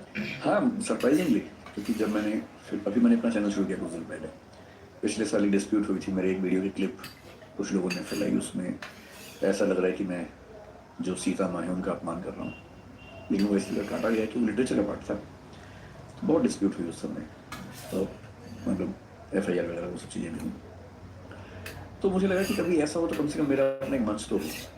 तो दृष्टि आई इसका एक बड़ा प्लेटफॉर्म है, उसमें 10 मिलियन से ज़्यादा सब्सक्राइबर्स हैं, लेकिन मैं नहीं चाहता कि मैं अपनी पर्सनल लड़ाइयों से लड़ूँ, वो तो एक ऑफिशियल चैनल है। So I started my own channel, मेरे नाम से विकास देवी थी। अभी मैं वीडियो तो बहुत कम अपलोड कर पाता हूँ, 12 वीडियो तक अपलोड किए हैं, और उस पर सब्सक्राइबर्स लेकिन 22-23 लाख के बीच में कहीं हैं। तो मैंने जब उसको शुरू किया तो मैंने कहा मैं तो फिलोसफी की बात, 22 मैं वीडियो तो बहुत कम अपलोड कर पाता हूँ, 12 वीडियो तक अपलोड किए हैं, और उस पर सब्सक्राइबर्स लेकिन 22-23 लाख के बीच में कहीं हैं। तो मैंने जब उसको शुरू किया तो मैंने कहा मैं सिर्फ फिलोसफी की बातें करूँगा, मेरे पास 4 वीडियो फिलोसफी सिर्फ, जिसमें से एक 4 बार फिलोसफी के बारे में है, एक है व्हाट इज अल्टीमेट रियलिटी, एक है फिलोसफी क्या होती है, एक इंडियन फिलोसफी का इंट्रोडक्शन डाला है, उपनिषद वेद से लेकर पोस्टल तक का पूरा। मेरा ख्याल से कि इन विषयों को कौन सुनना चाहेगा, तो मैंने अज्यूम किया था कि 1-2 लाख लोग उसको शायद देखेंगे, और लेकिन सरप्राइजिंगली वो वीडियोस करीब 50 लाख 45 लाख लोगों ने देखे हैं और डिमांड करने की। और मुझे टाइम 1-2 महीने से नहीं मिल पा रहा, मैं बहुत बिजी चल रहा हूँ क्लासेस वगैरह में। So may be in next 1.5 months my batches will be over and then I'll restart with the channel. कब स्टार्ट कर रहे हो क्या द विकास दिव्य की शो? मतलब आप चाहेंगे मैं पॉडकास्ट शुरू करूँ अपना? जी हाँ तो कर देंगे, चलिए। और आपको एक कॉन्वर्सेशनल पॉडकास्ट करना है हाँ मैं फिर वही करूँगा, बातचीत करूँगा, जहाँ आप मतलब खुल के एकदम एक्सपेंसिवली टाइम लिमिट के बिना हर हफ्ते एक एपिसोड आप रिलीज कर दो पूरा देश देखे। टाइम की बड़ी किल्लत रहेगी, मैं कोशिश करूँगा, ज़रूर करूँगा। मतलब पहली बार सुझाव मिला तो सीरियसली इसको लेता हूँ, क्योंकि फॉर द पॉडकास्टर जो आप बनोगे अभी ये बहुत एटलीस्ट फॉर मी, मैं खुद के पर्सपेक्टिव से बता, बहुत एवोल्यूशनरी प्रोसेस, क्योंकि आपको चैलेंज किया जाता है हर हफ्ते में एक बार। कोई अच्छा गेस्ट आपको चैलेंज करे, जैसे कि आज आपने मुझे चैलेंज किया, and this is what I live for. ये इस करियर का रश होता है कि जब कोई आपको चैलेंज करेगा तब आपकी ग्रोथ होती है। हाँ ठीक है, दैट्स इट, यही था आज का पॉडकास्ट। कैसा लगा सर? बहुत बढ़िया, खूब मज़ा आया मुझे। आपको? बहुत बहुत अच्छा लगा। मतलब जितना मैं कहूँ कम होगा। आपने बहुत इन्फॉर्मेशन लोड किया मेरे दिमाग में सर, इसलिए I am lost for words. Just want to say thank you. जो मैंने इस पॉडकास्ट के शुरुआत में कहा कि विजडम मीट्स कंपैशन, यही थी इस पॉडकास्ट की थीम। तो थैंक यू सर। देश के लिए भी बहुत कुछ कर रहे हो as a thought leader, and I wish you all the best and even more sir. जो भी आपके दिल में वो सब होना चाहिए, और जो भी आपके दिल में नहीं भी है अध्यात्म के बारे में वो भी शायद होना चाहिए आपके साथ। Thank you, lots of love, lots of respect, thank you. तो ये था आज का पॉड।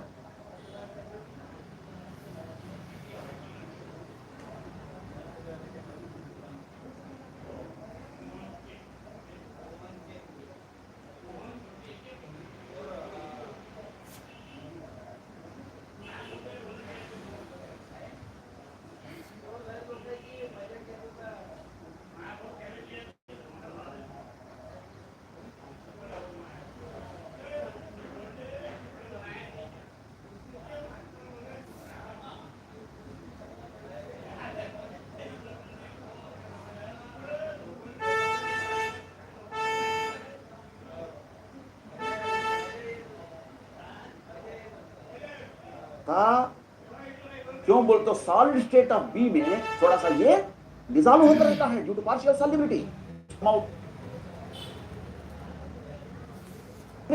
बिकॉज सॉलिड स्टेट में पार्शियल सॉल्युबिलिटी होने की वास्ते प्योर ये यहाँ पर नहीं मिलता है, बिकॉज यहाँ पर पार्शियल सॉल्युबिलिटी है।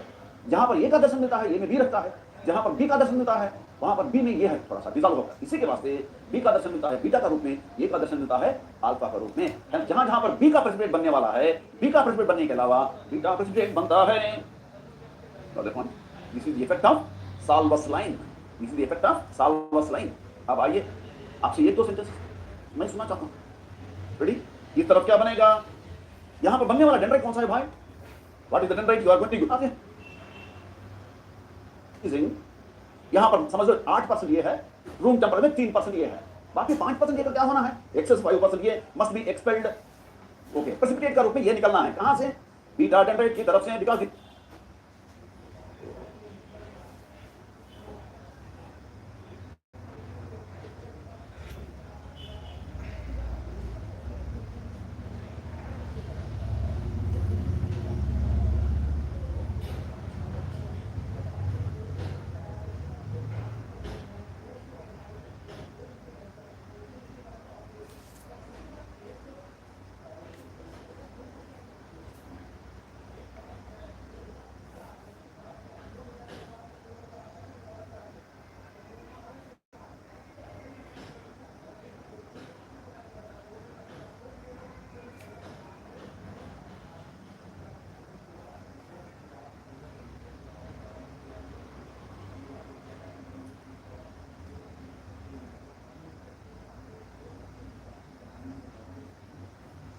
Beta dendrite region. So beta dendrite से ये का प्रेसिपिटेट बनना है, लेकिन जो ये सॉलिड रूप में बाहर प्रकट होते हैं, can it exist as pure A in this system? Can not. Why? Pure A has minor amount of B solubility in it. बोले तो जो ये बाहर निकलते हैं प्रेसिपिटेट का रूप में उसमें थोड़ा सा B रहेगा. So ये में कौन रहता है? B रहता है. So what is B in ये?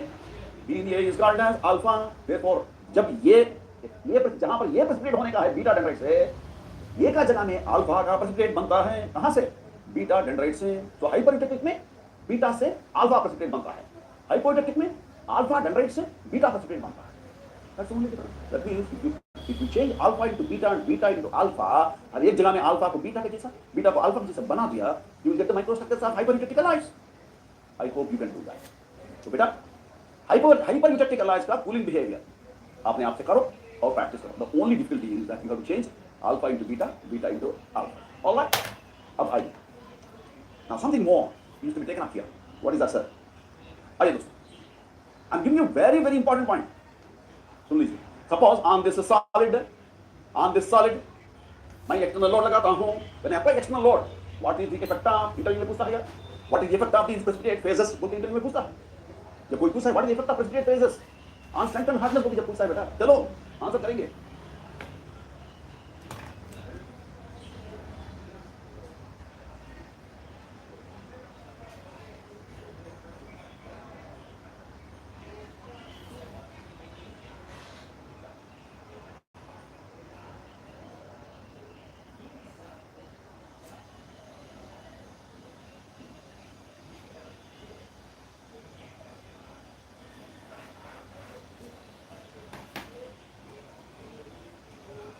When you apply external load on this solid, what happens? Due to external load, dislocations will start moving. When dislocations move inside the dendrite, because dendrite is same as a grain. जैसे grain के अंदर रहने वाला dislocation move होता जाता है, in the same way, dislocations which are inside the dendrite can also move. So under external load, जब dislocation movement शुरू होता है dendrite में, come on, moving dislocations.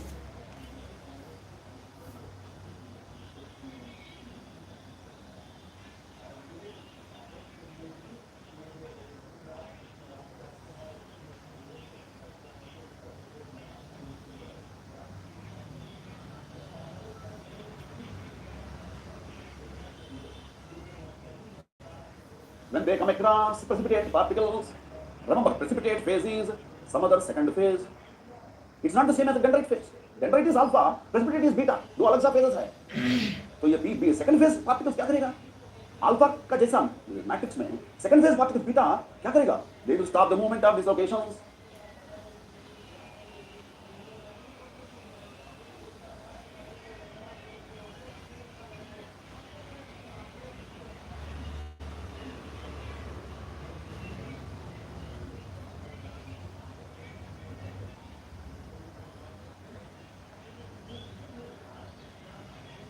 So alpha dendrite में आगे बढ़ने वाला जो dislocation रहता है, those dislocation movement will be stopped by, that dislocation movement is stopped by beta precipitate particles. अब बोलो मंत्र क्या है? When precipitate particles stop the dislocation, come on बेटा, मंत्र क्या है? Slip is arrested, resistance to permanent deform.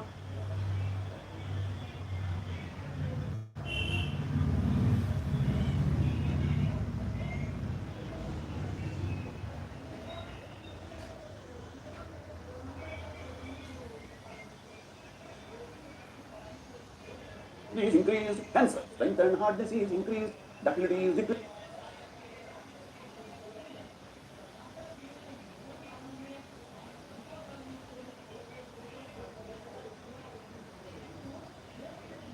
And brittleness is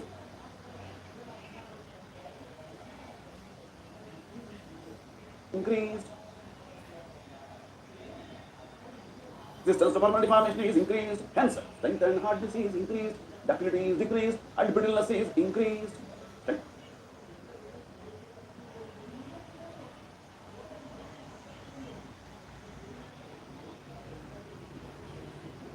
Hardness are increased, ductility is decreased, and brittleness is. When strength and hardness increases due to, when strength and hardness increases due to precipitate particles, when strength and hardness increases due to precipitate particles, this is known as precipitation strengthening or age hardening. Complete concept को कैसा लिख करता है? What is the effect of precipitate particles? These precipitate particles will stop the dislocations, hence increase the strength of the material. So when strength and hardness separate, strength and hardness hardness increases due to precipitate particles. Strength and hardness increases due to precipitate particles. So hardness are increased, ductility is decreased, and brittleness is. When strength and hardness increases due to, come on,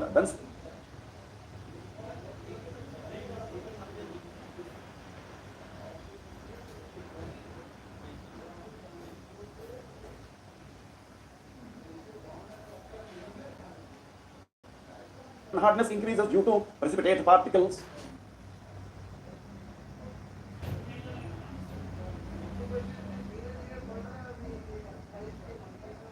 When strength and hardness increases due to precipitate particles, this is known as precipitation strengthening or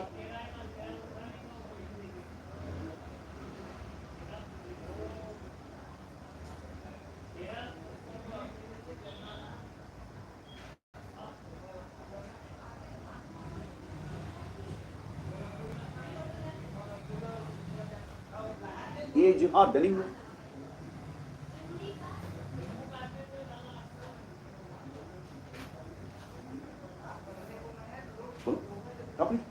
Concept को कैसा लिख कर पाए? What is the effect of precipitate particles? These precipitate particles will stop the dislocations, hence increase the strength of the material. So when strength and hardness of material increases due to precipitate particles, the process is called precipitation strengthening. वापस आइए. Sir, I am now having another question. तैयार हो जाइए बेटा, answer देने के. Precipitation strengthening will take place in what type of alloy systems?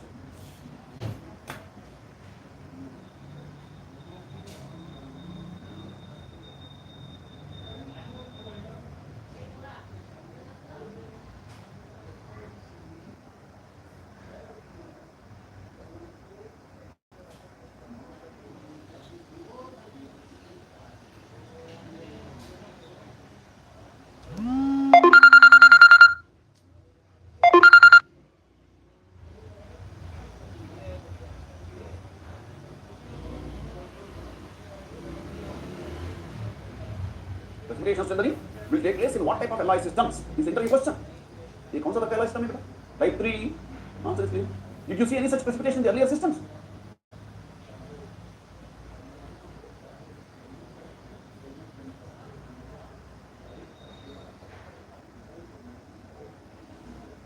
No. So precipitation strengthening will take place in type 3 alloy systems. Next, number 2. In any particular alloy system, precipitation strengthening होता है नहीं होता बोल के तुम्हारे को कैसे पता?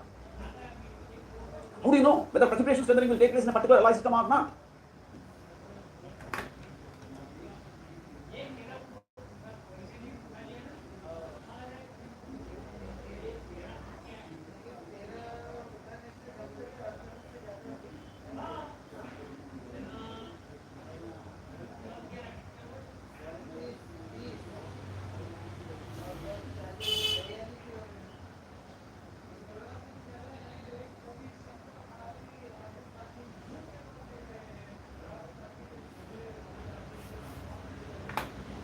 देखो यहाँ पर जिस किसी alloy का come on for which of the alloy in which of the phase diagram of the alloy come on in which of the phase diagram of the alloy there is solvus line in that system precipitate formation will take place.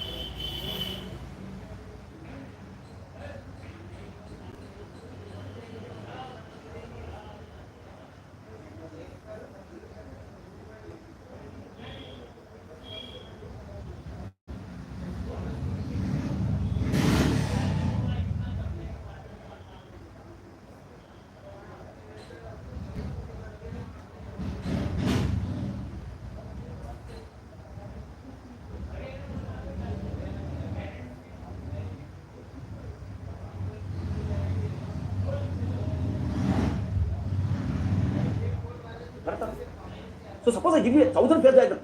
I give you 1,000 phase diagrams and ask you, out of these 1,000 phase diagrams, tell me in which phase diagrams precipitation strengthening will take place.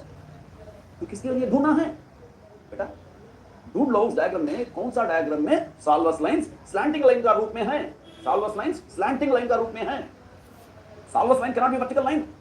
Solvus line is always slanting line.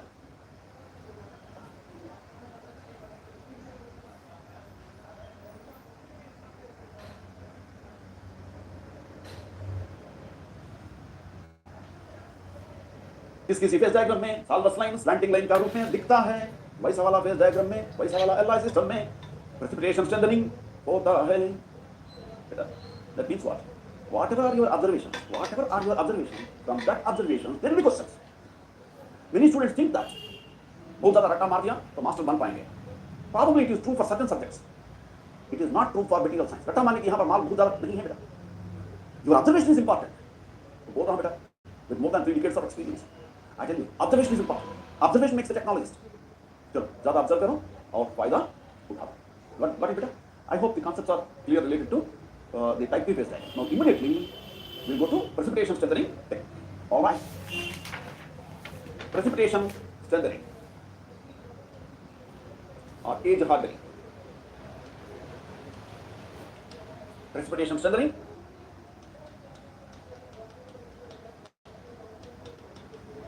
Precipitation strengthening or age hardening. Hello. Precipitation strengthening or age hardening. Can you please write 1 or 2 sentences?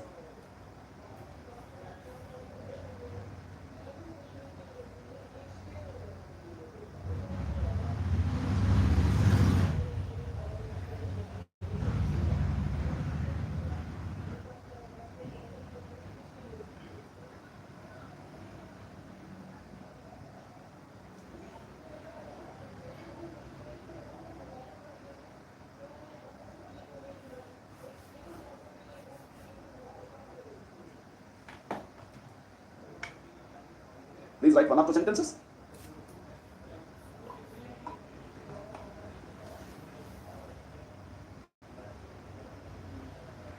Please write. I am giving dictation. The strength and hardness of some alloys.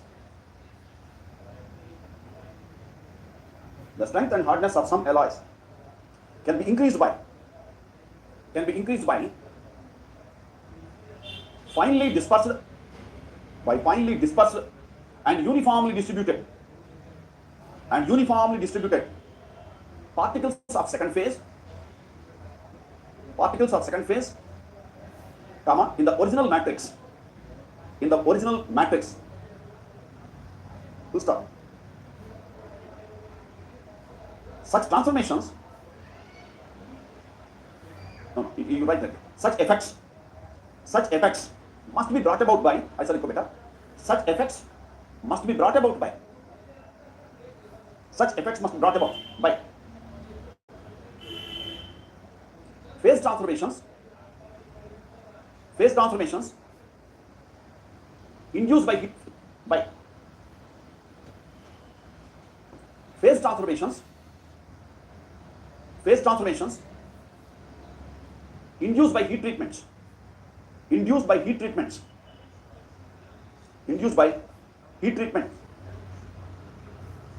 Full stop. This method of improving strength and hardness is known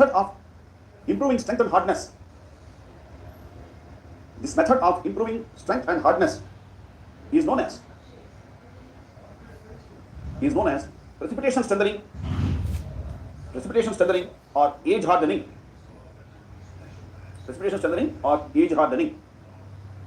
Full stop रखिए. And then I am trying to draw 2 diagrams on the board. मेरे साथ साथ आप भी ये diagram आपका notebook में drawing कर दीजिए. Let us try to show you here. Temperature versus composition.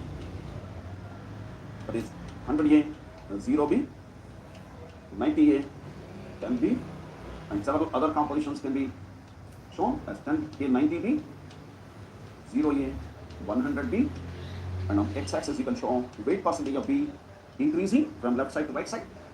Then let us try to show the same partial technique phase diagram.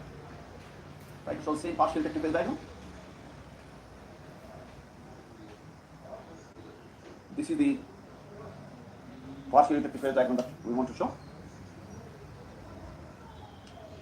Right? Now here is liquid, here is alpha, here is beta, here is alpha plus liquid, here is liquid plus beta, and here is alpha plus beta. Now we take a specific composition alloy. This specific composition alloy is taken The star composition means दिया गया composition alloy ले लिया गया है. So let me try to show the room temperature is represented by small a, and then this highest temperature that we are trying to show is let us say something like B. This is B, and this temperature below the solver's line is C. Now, after cutting down this, we try to show a heat treatment cycle here. Temperature versus time diagram is being shown here. Temperature versus time diagram is being shown. Initially, ये जो composition alloy है, let me show with yellow color. This composition alloy is heated from room temperature A to some other temperature B. Temperature B तक गर्म कर दिया जाता है initially. Then it is maintained at a constant temperature for such amount of time, which is the holding time, followed by quenching. Vertical line indicates this is quenching. बोले तो sudden cooling कर रहा है. That is first step. And second cycle of heat treatment is after quenching to room temperature, this alloy is reheated to some other intermediate temperature called as C, held at the temperature for certain amount of time, followed by gradual cooling to room temperature.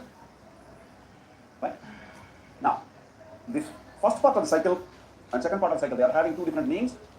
This second, and here is the second part is what is called as precipitation heat treatment. Precipitation heat treatment. Precipitation heat treatment. बोलते हैं इसको. That is step number 2. And I am writing. This is step number 1. The step number 1 is called solution heat treatment. Solution heat treatment. और इसका दूसरा नाम है solutionizing. Solutionizing. Copy down. Quickly.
Let me correct this a little.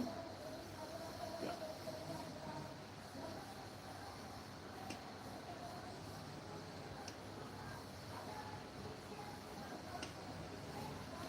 Temperature B is here.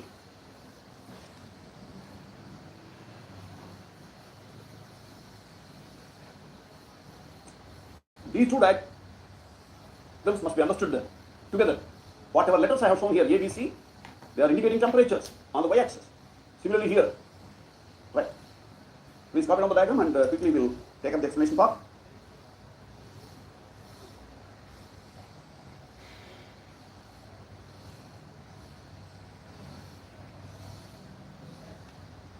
All right, दोस्तों?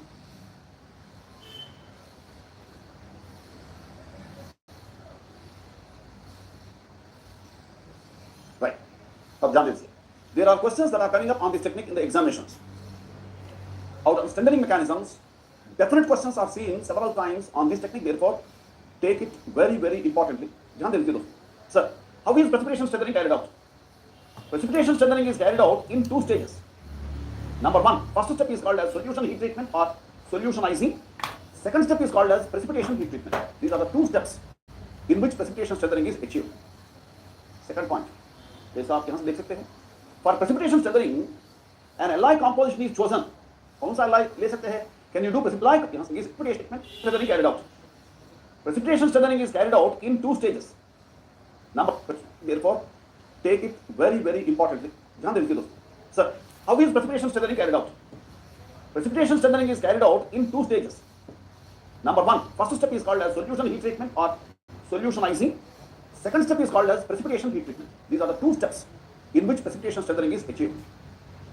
Second point, जैसा आप यहाँ से देख सकते हैं, for precipitation strengthening, an alloy composition is chosen. कौन सा alloy ले सकते हैं? Can you do precipitation strengthening with any alloy system? Answer is no. You have to choose only that alloy system which has more solubility at high temperatures and less solubility at low temperatures. बोले तो anti-system. So precipitation strengthening is carried out in two stages. I've seen several times on this technique. Therefore, take it very, very importantly. ध्यान दीजिए दोस्तों. Sir, how is precipitation strengthening carried out?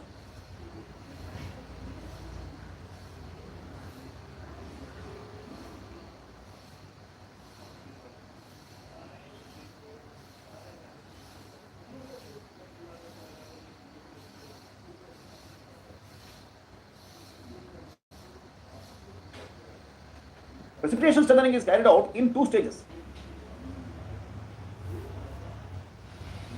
Number one, first step is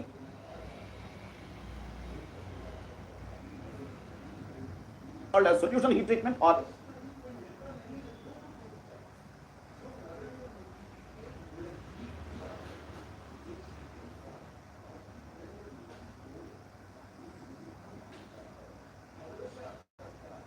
solutionizing.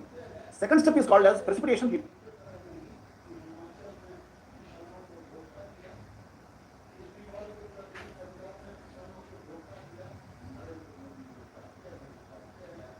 These are the two steps in which precipitation strengthening is achieved. Second point, जैसा आप यहाँ से देख सकते हैं, for precipitation strengthening, an alloy composition is chosen. कौन सा alloy ले सकते हैं? Can you do precipitation strengthening with any alloy system? Answer is no.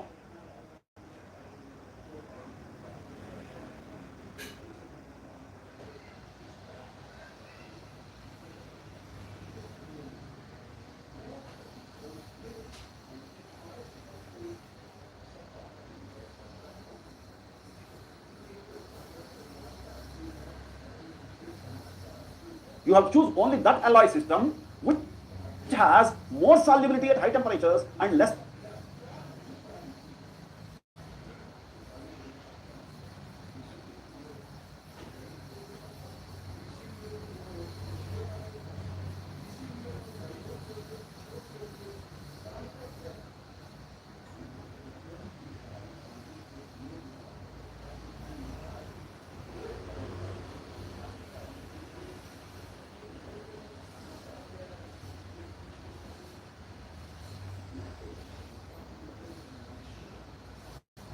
solubility at low temperatures.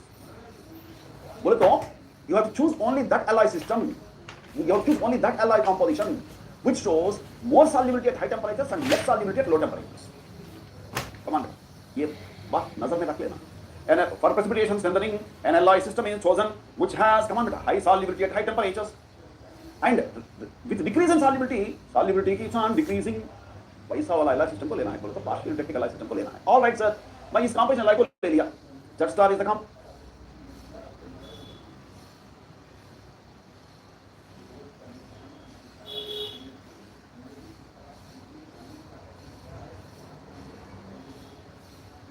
Now the alloy. Now for Z star composition alloy at high temperature B, there is maximum solubility. There is maximum solubility of B in A. When you cool this alloy from high temperature to low temperature, चलो at room temperature solubility is very small, very less. High temperature में ज़्यादा solubility, low temperature में कम solubility रखने वाला जो composition लेता है, उस composition को select कर लिया है. ये is room temperature, right? अब आइए बेटा. Now when you have selected this particular composition alloy, when you have selected Z star composition alloy, बोलो बेटा at room temperature ये in Z star composition alloy, what will be the microstructure consisting of? देखो और बोलो बेटा, what will be the microstructure in this entire region? Alpha plus beta, sir. Alpha plus beta. Alpha is a solid solution. Beta is a solid solution. When there are two solid solutions existing together, we call it as a mixture. तुम्हारे को मालूम है?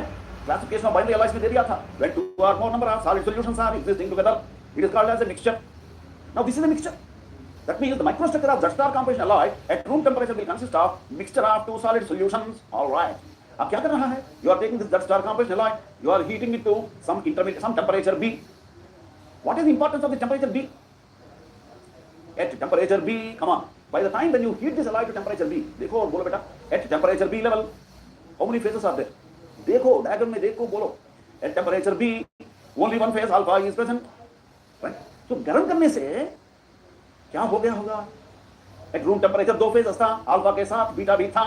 Now गर्म करने से सिर्फ alpha बच कर रहा. मतलब क्या है? Beta is dissolved into alpha. By heating process, beta is dissolved into alpha. Now what is alpha? Single phase solid solution. At room temperature, mixture. At high temperature B, it is solid solution, single phase solid solution. This process of converting a mixture of two phases into single phase solid solution is called solution heat treatment. So what is solution heat treatment or solutionizing? Solutionize. What मतलब क्या है? Converting a mixture of two phases into single phase solid solution.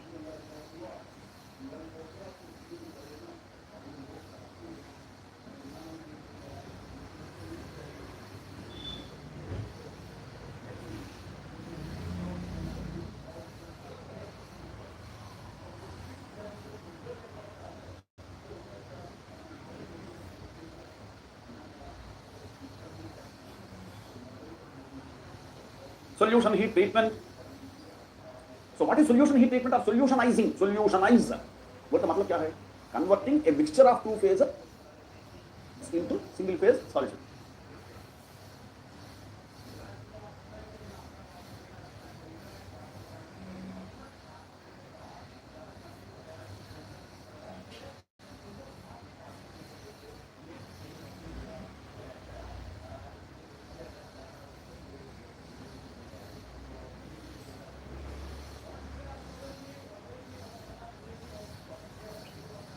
Converting a mixture of two phases into a single phase solid solution. This is called as solutionizing. Right. यहाँ देखो room temperature ये से आप temperature B तक गर्म कर दिया. After heating up to temperature B, you have provided some holding time. This is called as the holding time. X-axis time. Holding time देने से क्या होगा? Complete volume of the material में जो beta phase है, that beta will get opportunity to be dissolved into alpha. After heating up to temperature B, you have provided some holding time. This is called as the holding time. X-axis time. Holding time देने से क्या होगा? Complete volume of the material में जो beta phase है, that beta will get opportunity to be dissolved into alpha. That beta will get opportunity to get dissolved into alpha. Therefore, by the end of this holding time, you would have single phase solid solution of beta in alpha. Beta is completely dissolved in alpha by this moment. Now, tell me friends, at this temperature B, what is the solubility? This is the solubility of beta in alpha. This is the solubility of beta in alpha. लेकिन room temperature में इतना है, solubility कम है. So what will happen to the excess amount of beta if you go by slow cooling from temperature B. Slow cooling से जब आप slow जाएंगे रूम टेम्परेचर को, excess amount of beta will come out of alpha in the form of precipitate. इसी के वास्ते low temperature में alpha से बीटा बाहर प्रकट हो जाएगा. Got the point? लेकिन ना अब आप क्या कर रहा है, आप स्लोली कूलिंग नहीं कर रहा, from temperature B you are going by fast cooling, called quenching. Quenching means fast cooling. तो क्वेंचिंग में, फास्ट कूलिंग में क्यों जा रहे हैं sir? By quenching process excess amount of beta जो है अल्फा में, right? That beta will not get sufficient amount of time to come out of alpha, precipitate बनने की पॉसिबिलिटी नहीं मिलता है। क्वेंचिंग कर दिया, प्रेसिपिटेट नहीं बन पाया। स्लोली कूलिंग कर दिया तो प्रेसिपिटेट बन सकता, लेकिन क्वेंचिंग कर दिया तो प्रेसिपिटेट नहीं बन सकता है। इसी के वास्ते जो कंपोजिशन रूम टेम्परेचर में लाया गया है उसमें कितना बीटा है? बहुत ज्यादा बीटा है सर, डिसॉल्व होकर। आइए बेटा एक एग्जांपल के लिए मैं बोल रहा हूं, suppose a temperature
B, there is a 10% solubility of beta in alpha.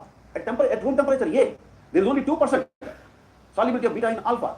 Right? This temperature, this high temperature solubility of 10% will be retained at room temperature. वो डिसॉल्व होकर ही रहता है, 10% बीटा अल्फा में डिसॉल्व होकर ही रहता है if you go by quenching. Okay sir. So यहाँ पर जो सॉलिड सॉल्यूशन तुम्हारे को मिल रहा है बेटा, इसमें कितना बीटा है? 10% बीटा है। कौन सा फॉर्म में? डिसॉल्व फॉर्म में। Is it in the form of precipitate? No sir, precipitate नहीं बन पाया। क्यों नहीं? आप स्लो कूलिंग में नहीं गए ना, स्लो कूलिंग कर दिया तो प्रेसिपिटेट बनता, स्लो कूलिंग जब नहीं किया प्रेसिपिटेट नहीं बन सकता। लेकिन इसका कैपेसिटी कितना है? 2% है। 2% रिटेन करने वाला अब कितना रिटेन कर दिया? क्वेंचिंग करने से 10% रिटेन कर दिया अपना पेट में।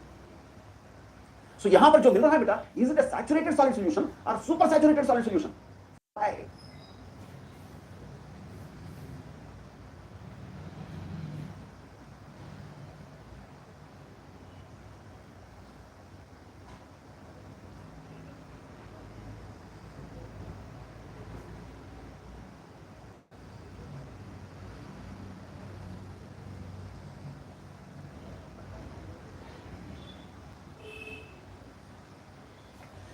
सैचुरेटेड बोले तो रूम टेम्परेचर में 2% सॉल्युबिलिटी रहता है, तो जिसमें 2% सॉल्युबिलिटी रहता है रूम टेम्परेचर में, that is saturated solid solution. जब रूम टेम्परेचर में 2% से ज्यादा रिटेन कर दिया है, हाई टेम्परेचर सॉल्युबिलिटी को रिटेन करके करके रूम टेम्परेचर में आया है, that is called as super saturated solid solution. तो यहां पर कौन है तुम्हारे साथ?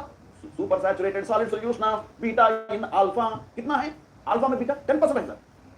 रूम टेम्परेचर में कितना रह सकता? 2%। लेकिन कितना लाया गया है रूम टेम्परेचर? 10% लाया गया है डिसॉल्व्ड फॉर्म में। अब देखो सेकंड साइकिल शुरू हो रहा है। In the second cycle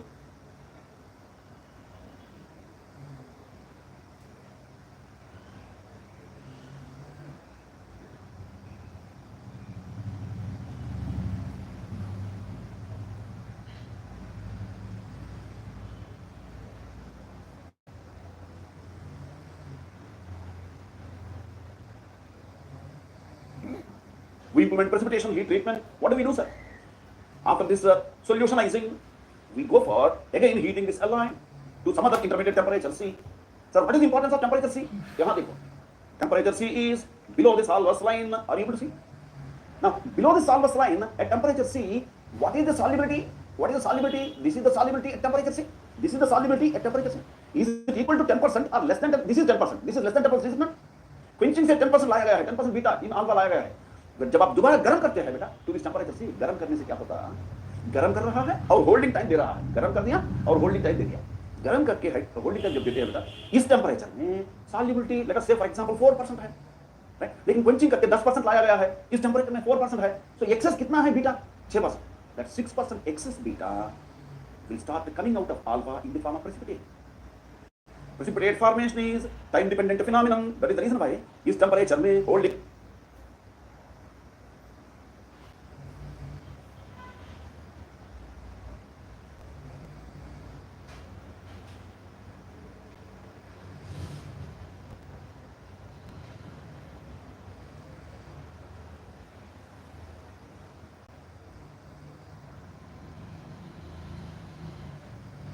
time दे दिया जाता है. This is called holding time. Holding time देने से as a function of time at high temperature precipitation will take excess amount of 6% of beta will come out of alpha, go by slow cooling. The second cycle is called as precipitation heat treatment. Now quenching करने से high temperature solubility room temperature लाया गया. Second time heating करने से जो alpha lattice में बचकर रहा एक्सेस कॉन्सेंट्रेशन ऑफ बीटा है, उसको तुरंत बाहर निकलने के लिए आप एक फैसिलिटी क्रिएट कर रहा है. गर्म कर दिया, होल्डिंग कर दिया. So as a function of time at high temperature excess beta will come out of alpha in the form of precipitate. Slowly cooling कर दिया तो प्रेसिपिटेट फॉर्मेशन बनता है बेटा. Right? So this cycle is called as precipitation heat. जब precipitate बनते हैं, those precipitates of beta phase come on will start stopping the movement of dislocations, hence the strength and hardness will increase, ductility will decrease and brittleness will increase. This process is called precipitation strengthening. Right?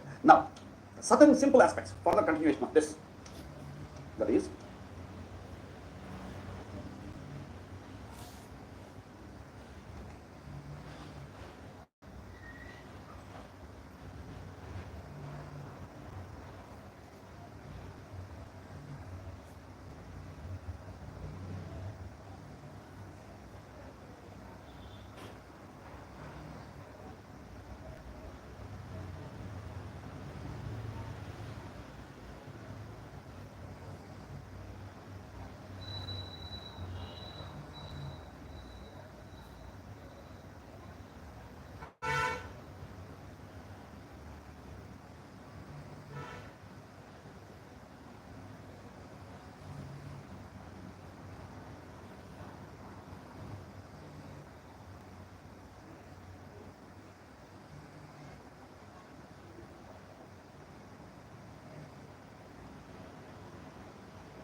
some additional information. What are the examples of alloys?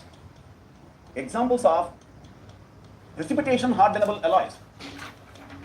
Examples of precipitation hardened or precipitation hardenable alloys. Some examples of precipitation hardenable alloys are being given here. Aluminum copper alloys, comma, copper tin alloys, comma, copper beryllium alloys,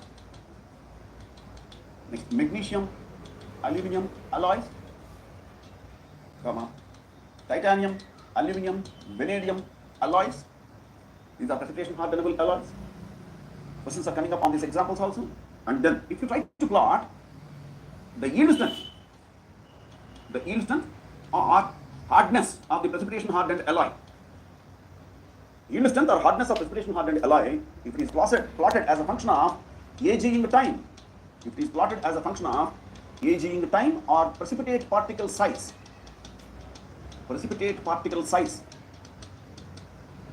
if the yield strength or hardness are plotted as a function of aging time or precipitate particle size, this graph will initially increase and then decrease. Right? दोस्तों, ये जो time है up to the peak value of yield strength, this is called as optimum aging time. That means to develop a peak value of hardness or to develop peak value of yield strength, there is always optimum aging time for every alloy. Sir, what is this aging time? Let me show you in this diagram. It is this time in the graph that can be taken as aging time. This is the time called as aging time in the graph. Now, इतना समय से ज्यादा समय तक आप heating करके रख देते हैं प्रेसिपिटेशन हीट ट्रीटमेंट में बेटा, जो प्रेसिपिटेट पार्टिकल्स बनते हैं, those precipitate particles will become more and more coarser. When precipitate particles transform into coarse grain size, the strength and hardness of the alloy decreases. Here, the decrease in the strength and hardness is due to coarsening of precipitate particles. Here, we write this as overaging effect. Overaging effect results in decrease in the strength and hardness. Overaging effect में क्या होता है sir? Precipitate particles will undergo. Precipitate particles will coarsen. Precipitate particles will become coarse. This is called as overaging effect. When fine precipitate particles transform into coarse precipitate particles, the yield strength and hardness will decrease. This is called as overaging effect. This decrease in yield strength and hardness beyond optimum aging time is called as overaging effect. इस graph को भी याद में रखना है, overaging effect को याद में रखना है. ये सारे चीज के ऊपर से क्वेश्चंस आ रहा है, including this heat treatment cycle that I have shown. That completed the discussion on precipitation strengthening or age hardening.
All right, now get ready for the next. That is, we are moving towards iron carbide diagram. Iron carbide diagram का foundation रहता है बेटा cooling curve of pure iron में. So initially we are trying to take up that. Okay. Moving to the next one. That this is precipitation strengthening or age hardening and its relevance. We write here next immediate topic, that is cooling behavior of or cooling curve of pure iron. Cooling curve of pure iron. This is the foundation for iron carbide diagram. Right. Let us draw this diagram. Temperature versus time diagram. Hello. Good afternoon. Temperature being shown here in this diagram in degree centigrade on y-axis, and time is being shown on the x-axis. Such a diagram is called as the cooling curve. The cooling curve of pure iron looks like this with 4 important transformations.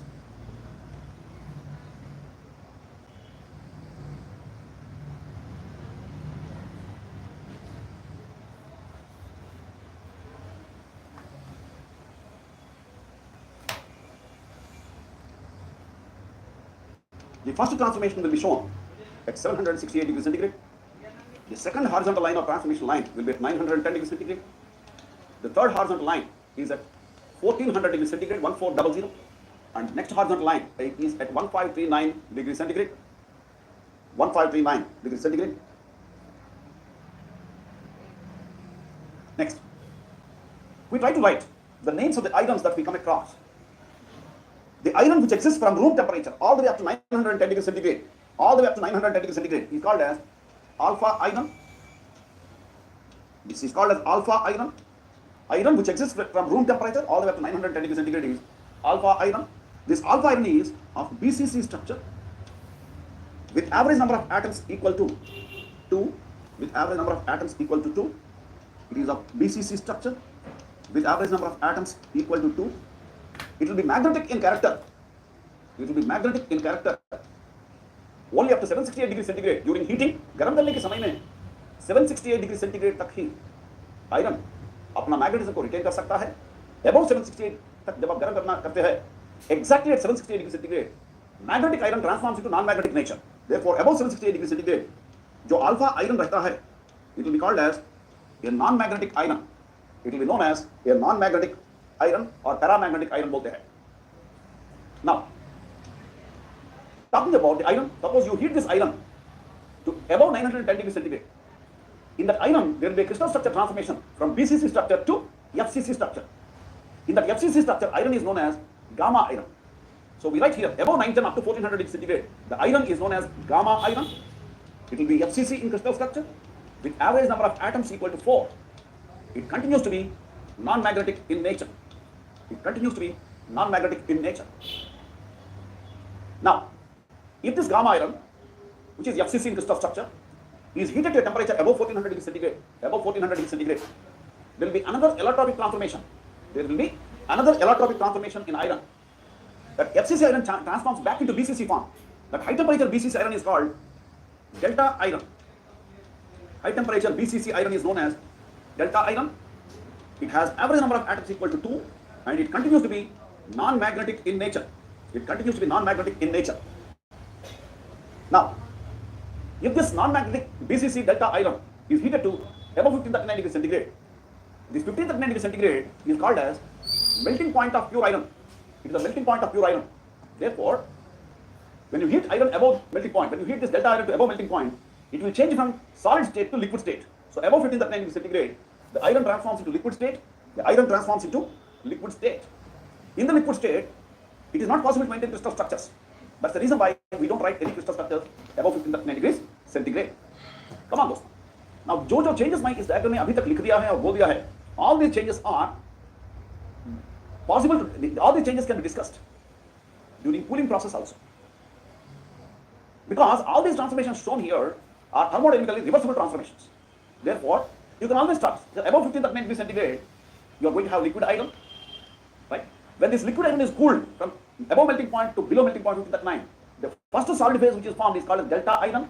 Delta iron is a body center cubic structure with average number of atoms equal to 2 and non-magnetic in nature. If this non-magnetic delta iron is cooled to a temperature below 1400 degrees centigrade, exactly at 1400 degrees centigrade, BCC iron transforms into FCC. So below 1400 degrees centigrade, whatever the iron is there, it is called gamma iron with FCC crystal structure and average number of atoms equal to 4 and non-magnetic in nature. Now, if this gamma iron is cooled to a temperature below 90 degrees centigrade, exactly at 90 degrees centigrade, it loses its FCC crystal structure and transforms to BCC crystal structure.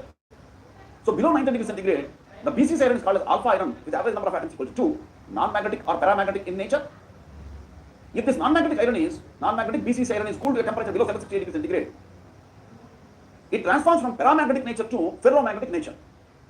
And hence, below 768 degrees centigrade, this alpha iron, which is BCC in crystal structure with the average number of atoms equal to 2, will start working like a ferromagnetic iron or magnetic iron. The temperature at which this magnetic to non-magnetic transformation takes place upon heating or non-magnetic to magnetic transformation takes place upon cooling is called as Curie point temperature. Therefore, ये जो 768 degree centigrade मैंने marking कर दिया, this is called as Curie point temperature. Curie point temperature for pure iron. Like that, for every ferromagnetic material, there is a separate temperature called as Curie point temperature. Now, Curie point temperature only signifies the temperature at which magnetic iron transforms into non-magnetic iron upon heating, or non-magnetic iron transforms into magnetic iron upon cooling. Right? Now, you have seen the cooling behavior of cooling curve of pure iron. The changes that are seen here, they can be discussed either during heating or during cooling. Come on, friends, let us try to observe what are these changes. We'll try to write that this particular horizontal line indicates state transformation. This indicates what is called as a state transformation. Upon cooling, liquid iron will become solid iron, hence it's called as a state transformation line. Now, this constant temperature line at 1400 degrees centigrade is what is called as the allotropic transformation line or crystal structure transformation line. It's called as crystal structure transformation line. Similarly, this particular horizontal line at 910 degrees centigrade is also known as another crystal structure transformation line. Crystal structure transformation line. Whereas the horizontal line at 768 degrees centigrade is known as magnetic transformation line. It's called as a magnetic transformation line. Now let us try to observe what is that we are trying to communicate with the help of this diagram. Friends, there are certain observations. That is, this particular diagram shows 4 transformations. There are 4 transformations shown by this diagram. The first transformation is called as magnetic transformation. Magnetic iron transforms into non-magnetic nature exactly at 768 degrees centigrade during heating. During cooling, non-magnetic iron will transform into magnetic nature. Therefore, this is a reversible transformation and it takes place at constant temperature during heating or cooling. Therefore, this is isothermal transformation and reversible transformation. If you project this particular horizontal line onto x-axis, this horizontal line gives you time taken for magnetic to non-magnetic transformation. Therefore, we understand this magnetic transformation is a time-dependent transformation. So, यहाँ पर बोल सकते हैं बेटा कि this transformation is isothermal, time-dependent, reversible, thermodynamically reversible transformation. और आगे, at higher iron retains its BCC structure all the way up to 910 degrees centigrade, but it is magnetic only up to 768 degrees centigrade. Above 768 degrees centigrade, at any other higher temperature, it continues to be non-magnetic in nature. Right? Again, iron has BCC structure up to 910 degrees centigrade. When it is heated to a temperature above 910, it transforms into FCC structure. Iron will be acquiring FCC structure between 900 at 910 degrees centigrade. It maintains the FCC structure up to 1400 degrees centigrade. However, it continues to be non-magnetic only. If you heat this iron to a temperature above 1400 degrees centigrade, the FCC iron changes back into BCC structure.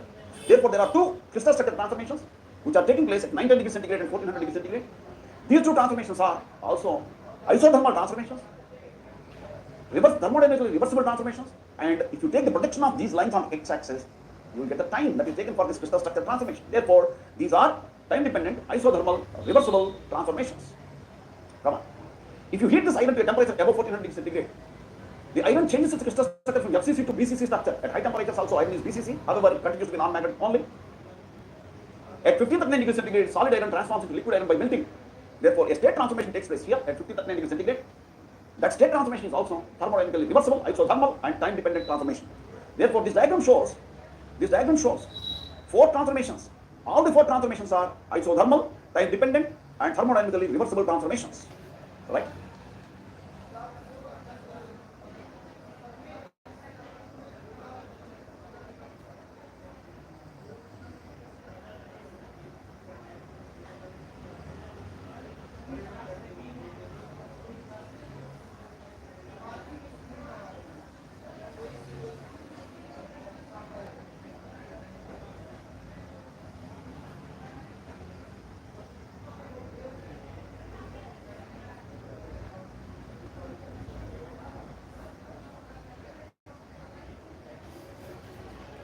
Therefore, this diagram shows This diagram shows 4 transformations.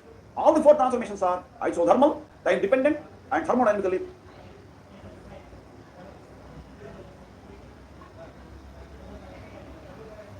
reversible transformations. Right? So from here, what can you conclude? Doston, I hope you remember we have studied about crystal structure characteristics. We have studied about crystal structure characteristics table in the first chapter, day 2. Here we try to understand that in the crystal structures, whenever crystal structure changes, A to R relationships will change, average number of atoms will change, coordination number will change, and atomic packing factor will change. Same thing happens here also, no? When you heat iron from room temperature to above melting point temperature, in the process, there are 2 crystal structure transformations. So कभी-कभी BCC, कभी-कभी SCC बन रहा है. Low temperature में और at very high temperatures iron is BCC, लेकिन intermediate range of temperatures में SCC बन रहा है. तो क्या हो सकता है? Average number of atoms will change from temperature to temperature. A to R relationships will change, coordination number will change, atomic packing factor will change. Therefore, come on, अलग-अलग temperatures में अलग-अलग densities, अलग-अलग temperatures में अलग-अलग strength, अलग-अलग temperatures में अलग-अलग ductility रखने वाला element iron. Iron is an element which keeps which has different densities, different Young's moduli, yeah, right, and different values of strengths at different temperatures. Because as n average, coordination number, A to R relationships, atomic packing factors keep on changing, we can say that density changes, stiffness of the material, Young's modulus changes, and strength of the particular material will change. So iron has varieties of densities, varieties of Young's modulus, varieties of values for strength. ये वाला element एक तरह का properties रखने वाला element नहीं है. So for scientists, this has become a major headache. Do you know why? In all your engineering design calculations, you depend only on one set of values of density, one Young's modulus, one strength. लेकिन इसके साथ एक ही density रहता है क्या? एक ही Young's modulus रहता है क्या? एक ही स्ट्रेंथ रहता है क्या? नो. एक ही स्ट्रेंथ, एक ही Young's modulus, एक ही डेंसिटी जब नहीं रहता है बेटा, कौन सा डेंसिटी के ऊपर से आप डिजाइन कर सकते हैं? So engineers thought जो प्रॉपर्टीज आयरन के साथ है, they are very good as a structural material for design applications, but the property variation that is coming up is not acceptable from temperature to temperature. तो हम कैसा भी करके इस प्रॉपर्टी वेरिएशन को कंट्रोल में लाना है, कैसा भी करके इस प्रॉपर्टी वेरिएशन को कंट्रोल में लाना है. बोल के क्या कर दिया बेटा? आयरन से कार्बन को मिला दिया. Carbon is added to iron. When carbon is added to iron, varieties of iron carbon alloys have been produced in the form of steels and cast irons. After producing steels and cast irons, do you know, throughout the world, even today, largest volume consumption alloy in engineering industry is steel. After steel, it is cast iron. That is the popularity of iron carbon system of alloys, right? Now, carbon को add करने के बाद वो सोचने लगा, अरे हम तो कार्बन को ऐड कर दिया आयरन से, हमारा इरादा क्या था? To bring the property variation under control. इस प्रॉपर्टी वेरिएशन को कंट्रोल में लाना हमारा इरादा था.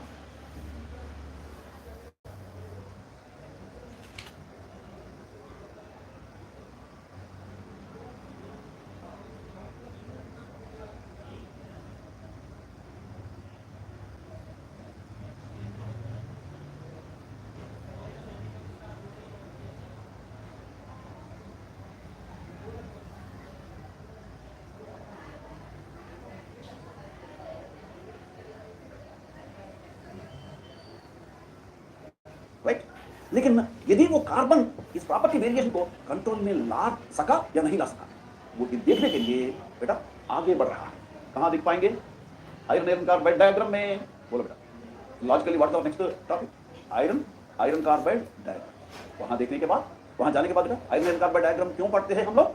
We want to know, single point agenda, we want to know whether carbon as an alloying element has any effect on this property variations in iron or not. बोल के देखने के लिए आगे डिस्कस करना है बेटा.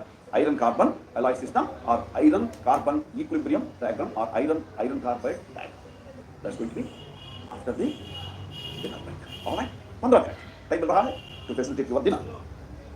चलो 15 minutes break.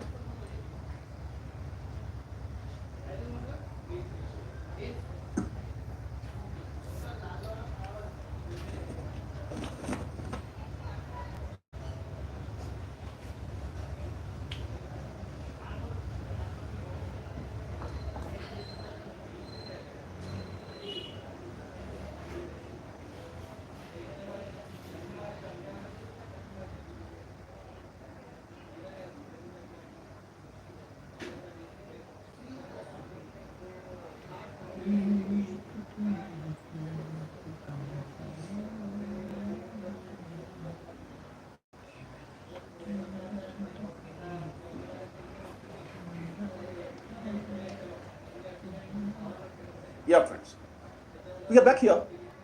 We have taken up the constructional details of iron carbon equilibrium diagram and then further details. Let me try to initially deposit certain piece of information on this and then take the discussion forward. Initially, I am trying to show the important temperatures on this particular diagram, and then I try to deposit the important carbon content. This is 0.1% carbon content, here it is 0.18, and here it is 0.55. These are the carbon contents. Similarly here, it is 0.8%. The carbon content at this point will be 0.02 or 0.25%. The carbon content here at room temperature is 0.008%. Carbon content here is 2%, 4.3%, 6.67%. Then I try to show before you that the iron carbon alloys, whose carbon content ranges from 0.008% all the way to 2%, they are called as steels. They are called as steels. The iron carbon alloys whose carbon content is more than 2%, they are called as cast irons. They are called as cast irons. Cast irons whose carbon content is up to 4.3% are called as eutectic cast irons. Eutectic cast irons. In short, I am writing CI for cast iron. The cast irons whose carbon content is less than 4.3%, they are called as hypoeutectic cast irons. Hypoeutectic cast irons. And the cast irons whose carbon content is more than 4.3% are called as hypereutectic cast irons. Then, let me write here, the steels whose carbon content is 0.8% are known as eutectoid steels. They are called eutectoid steels. Similarly, the steels whose carbon content is less than 0.8, they are identified with the star marking here, and I am writing the name outside the diagram. The star marking indicates hypoeutectoid steels. Hypoeutectoid steels. The steels whose carbon content is more than 0.8% are known as hypereutectoid steels. Hypereutectoid steels. Hypereutectoid steels. They are identified by a dollar symbol in the diagram, and I have given the legend outside the diagram. So please copy up to here, and then quickly I will take up the writing up of internal phases.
Like any other phase diagram, this is also called as a phase diagram.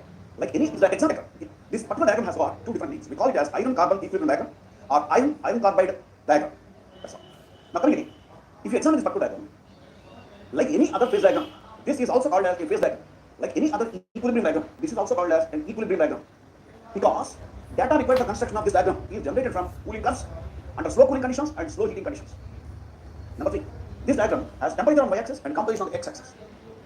Number 4, like any other phase equilibrium diagram, this diagram will also show liquid area, liquid solid area, and solid area. Data required for this diagram also is generated in the same way as for any other phase diagram. Hence, it is called as the phase diagram, it is called as equilibrium diagram. Since this particular diagram is developed under slow cooling or slow heating rates, only those microstructural constituents will be seen which are developed in steel or cast iron under slow cooling or slow heating conditions. For example, if you see martensite phase is produced under conditions of fast cooling or quenching, but this diagram is not developed under fast cooling or quenching. Therefore, this diagram does not show martensite. Sometimes interviews ask you, can you show martensite in the diagram? Nobody can show. The reason is this diagram is developed under slow cooling conditions, whereas martensite is obtained under fast cooling conditions or quenching conditions. Next, people will ask you another question in interviews: is it a full-fledged phase diagram or it is only a partial phase diagram? It's a partial phase diagram. Why? You are not going up to 6 point. You are not going up to 100% of second element. बाकी सारा phase diagrams में हम 100% of दूसरा element गए थे, लेकिन यहाँ पर हम सिर्फ 6.67% ऑफ सेकंड एलिमेंट की जा रहा है. इसी के वास्ते इस डायग्राम को बोलते हैं बेटा पार्शियल फेज डायग्राम. तो एग्जामिनर्स पूछते रहते हैं बेटा, then why don't you develop this diagram as a full-fledged phase diagram? 100% of carbon content का क्यों नहीं develop?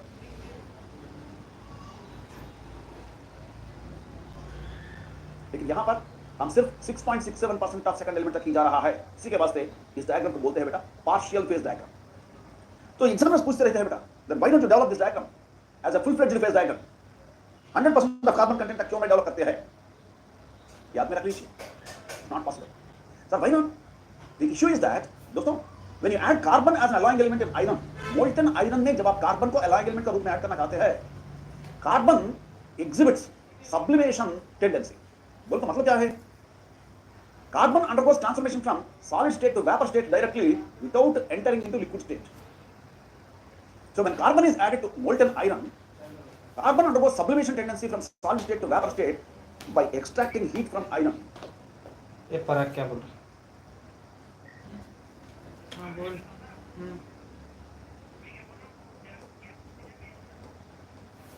अरे मैं इसका नहीं पूछने का है, वो एग्जाम सेक्शन में पूछने का था मेरे को.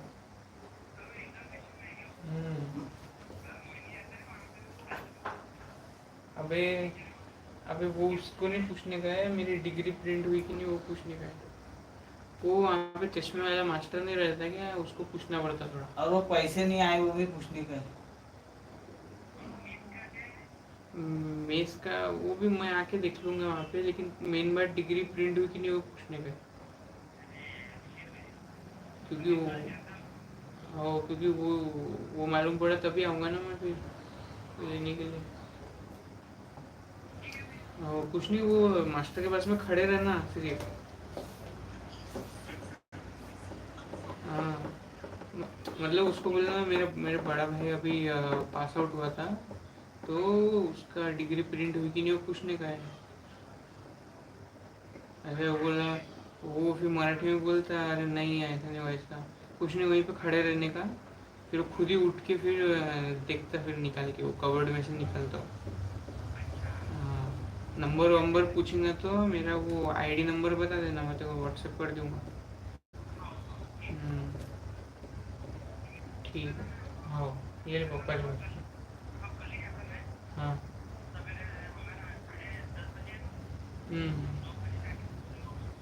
ठीक है. 9:30 10 बजे आता हो. मेस का भी पूछने का था. नहीं वो इसको नहीं बताएंगे. अच्छा मेस का इसको नहीं बताएंगा बोलते, देखो नहीं बताएंगा बोलते मेस का.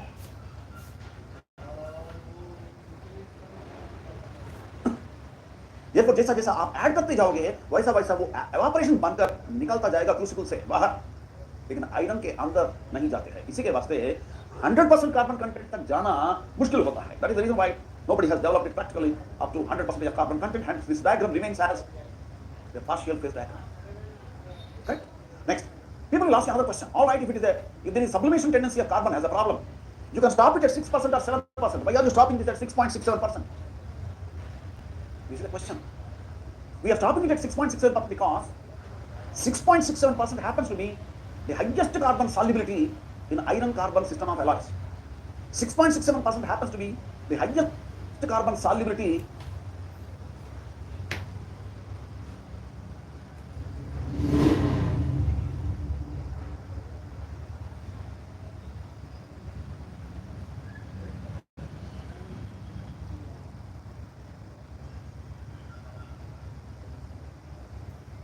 इन iron carbon system of alloys उतना हाईएस्ट कार्बन सॉल्युबिलिटी रहने वाला फेज का नाम है iron carbide, that's called as cementite, that's called as cementite. तो दोस्तों ये जो राइट साइड वाई एक्सिस है, this right side Y axis represents iron carbide line. So since carbon solubility, highest carbon solubility in iron carbon system of alloys is 6.67%, ये बात signify करने के लिए हम लोग इस डायग्राम को 6.67 तक ड्राइंग कर रहा है। So iron carbon alloys which are having a maximum of 6.67% of carbon content in them are known as cementite or iron carbide. This is cementite or iron carbide line. आगे बढ़े sir. Okay, then why is it that you are drawing this diagram dark up to some extent and then dotted? दोस्तों याद में रख लीजिए, if you concentrate on the cast irons which contain 6.67% of carbon content will have 100% cementite in the microstructure. Cementite is a very hard and brittle phase. Therefore, जैसा जैसा cementite phase content बढ़ता है बेटा cast iron में, cast iron becomes more and more brittle and practically useless. Brittleness of cast iron makes it useless.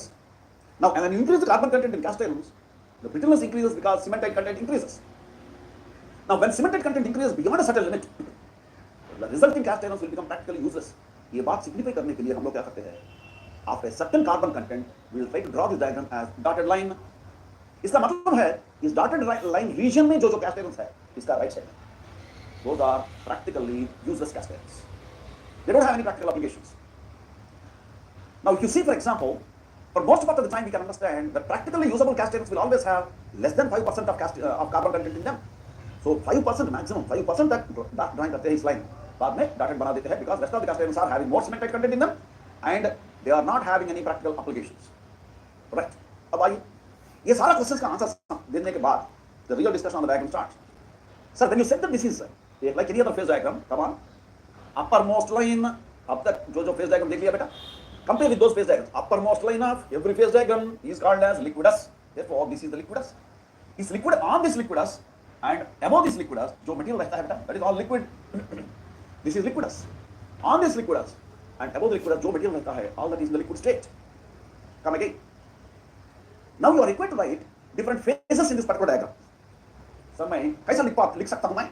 How can I write different phases? बेटा always याद में लिख दीजिए, याद में रख दीजिए।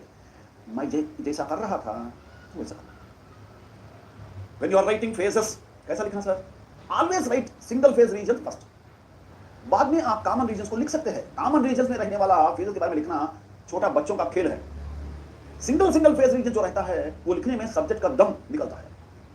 कम ऑन बेटा, let us first identify which are the single phase regions. Come on, you already identified cementite, liquid region खत्म हो गया। अब शुरू करें। If you see this region, it's a common region between liquid on one side and cementite on the other side, therefore it's not a single phase region. Now this is a common region between liquid on one side and some other phase on the other side, so this is a two-phase region. This is also a two-phase region because there is some phase on the left side and some other phase on the right side. This is also a common region between one phase on the left side, another phase on the right side. And this is a single-phase region because इसका left side में दूसरा कोई नहीं है. Similarly, ये वाला एक दूसरा single-phase region है because इसका left side में दूसरा कोई नहीं है. ये वाला phase double-phase region है because इसका left side में कोई है, right side में कोई है. और ये वाला region single-phase region है, इसका left side में दूसरा कोई नहीं है. How about this region? double-phase region because इसका left side में कोई है यहाँ पर और right side में cemented है. ये वाला region double phase region because left side में कोई है और राइट साइड में सीमेंट है। तो अब तक हम लोग तीन सिंगल फेज रीजन को पहचान लिया। Next task is what will become single phases here. Single phase का रूप में मैं क्या लिखूं तुम्हारे को यहां पर गाइडेंस।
के लिए cooling curve of pure iron अभी तक बोर्ड में है।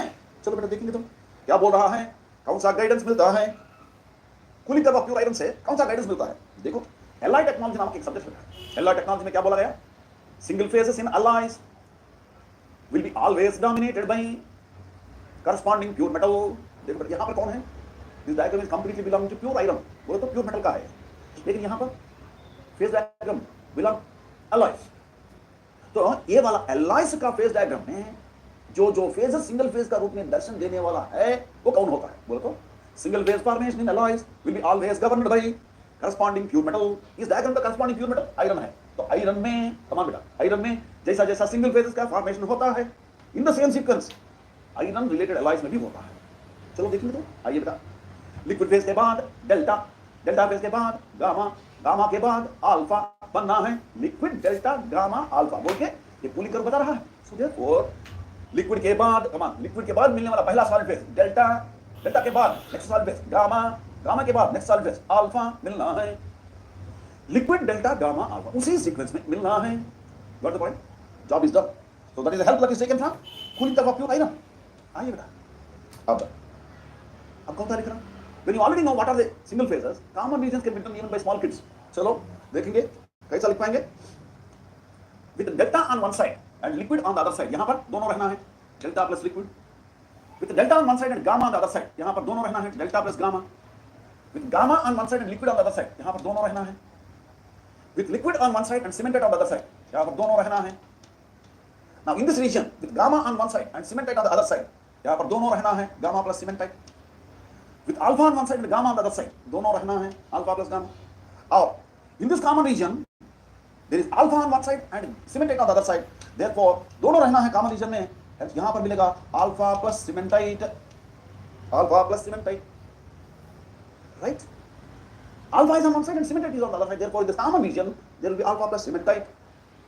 You have filled up the phases, phases को fill up करना हम complete कर दिया, right? एक बार phases complete कर दिया, your next job is to write what are these phases and what are their definitions बोल के ये सारा phases का nomenclature देना है और definitions भी देना है। याद में रखो बेटा, आगे बढ़ने से पहले यहाँ पर जो जो दिख रहा है बेटा फेज डायग्राम में जो जो दिख रहा है they are alloy phases, alloy phases। लेकिन वो पहले डायग्राम जो दिखाया था कूलिंग का, यहाँ पर जो मैं दे दिया था these are pure metallic phases, therefore delta iron is a pure iron। लेकिन यहाँ पर जो डेल्टा है बेटा फेज डायग्राम में this is called ferrite। Greek letters तो सेम है, लेकिन Greek letters used in phase diagrams indicate solid solutions. This is phase diagram, लेकिन ये फेज डायग्राम नहीं है। In interview they will ask you, अगर यहाँ रहने वाला डेल्टा अगर ये सॉलिड सॉल्यूशन का इंडिकेट नहीं कर रहा है तो क्यों यूज कर दिया ग्रीक लेटर को। बेटा समय आएगा, आने वाला 10-15 मिनट में तुम्हारे को इसके बारे में पता मिलता है, लेकिन क्वेश्चन तो याद में रखो। Why are you using Greek letters here? They are not solid solution, they are pure metals। Delta iron is pure metal, pure iron, gamma iron is pure iron, alpha iron is pure iron, they are pure metallic phases। लेकिन यहाँ पर delta is called ferrite, gamma is called austenite, alpha is called ferrite, low temperature ferrite, delta is called high temperature ferrite। इसका मतलब क्या है, the delta here is high temperature ferrite, the delta here is pure iron, the gamma here is austenite, it's an alloy phase, the gamma here is pure iron, the alpha here is low temperature ferrite, the alpha here is pure iron। That means ये दोनों deltas, ये दोनों गामास, ये दोनों अल्फास they are not indicating the same thing। याद में रख लो और आगे बढ़ो। तो फिर sir if they are not indicating the same phases, then what are these delta gamma alpha standing for? That's what I am giving you in the form of definitions। लिखो बेटा, important definitions, important definitions, important definitions of phases, important definitions of phases, right? We write here number 1, delta ferrite। I will be giving you dictation, please write down।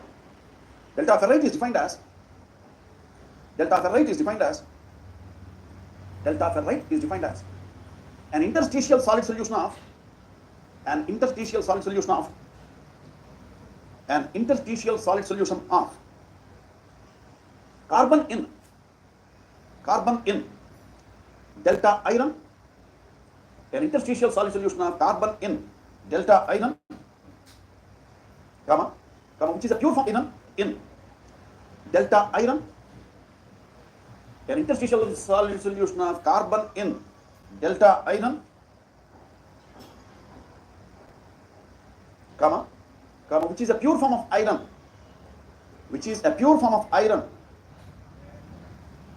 having BCC structure, with average number of atoms,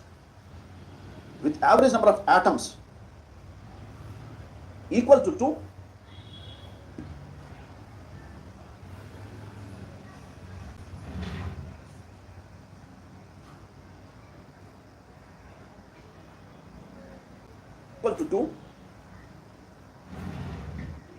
and non-magnetic in character,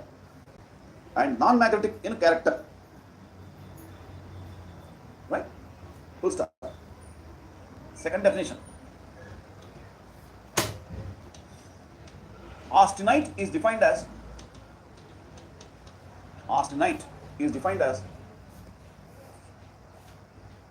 an interstitial solid solution of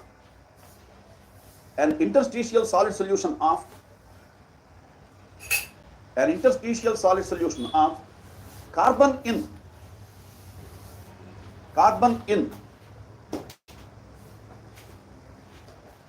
gamma iron,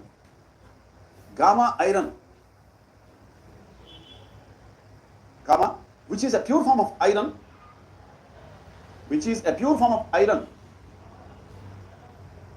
having FCC structure,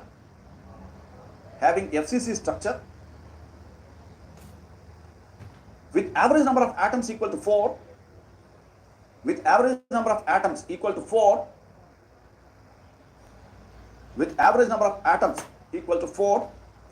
and non-magnetic in character,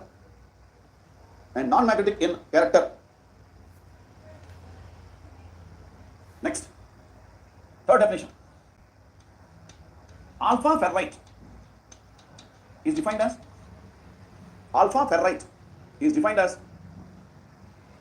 an interstitial solid solution of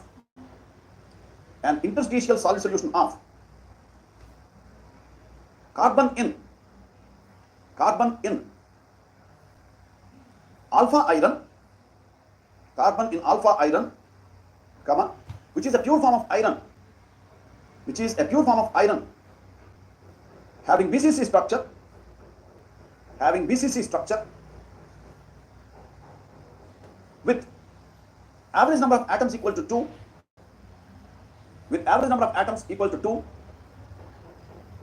and magnetic in character, up to 768 degrees centigrade,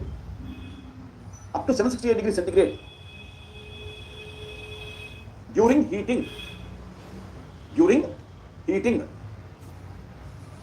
All right. Next, cementite is defined as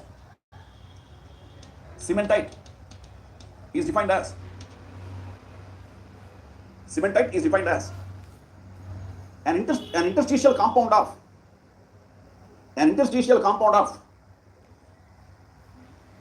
iron and carbon,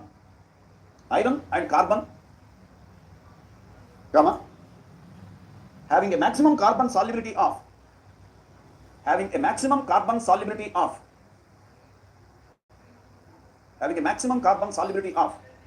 6.67%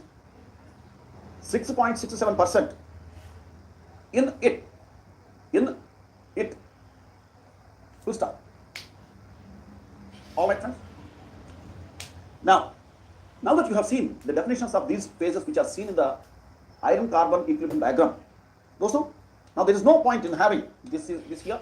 Now you know what are these phases and the definitions. Therefore, I am trying to remove this and make space so that I can immediately present invariant reactions in this diagram. Write the next slide ready. Invariant reactions.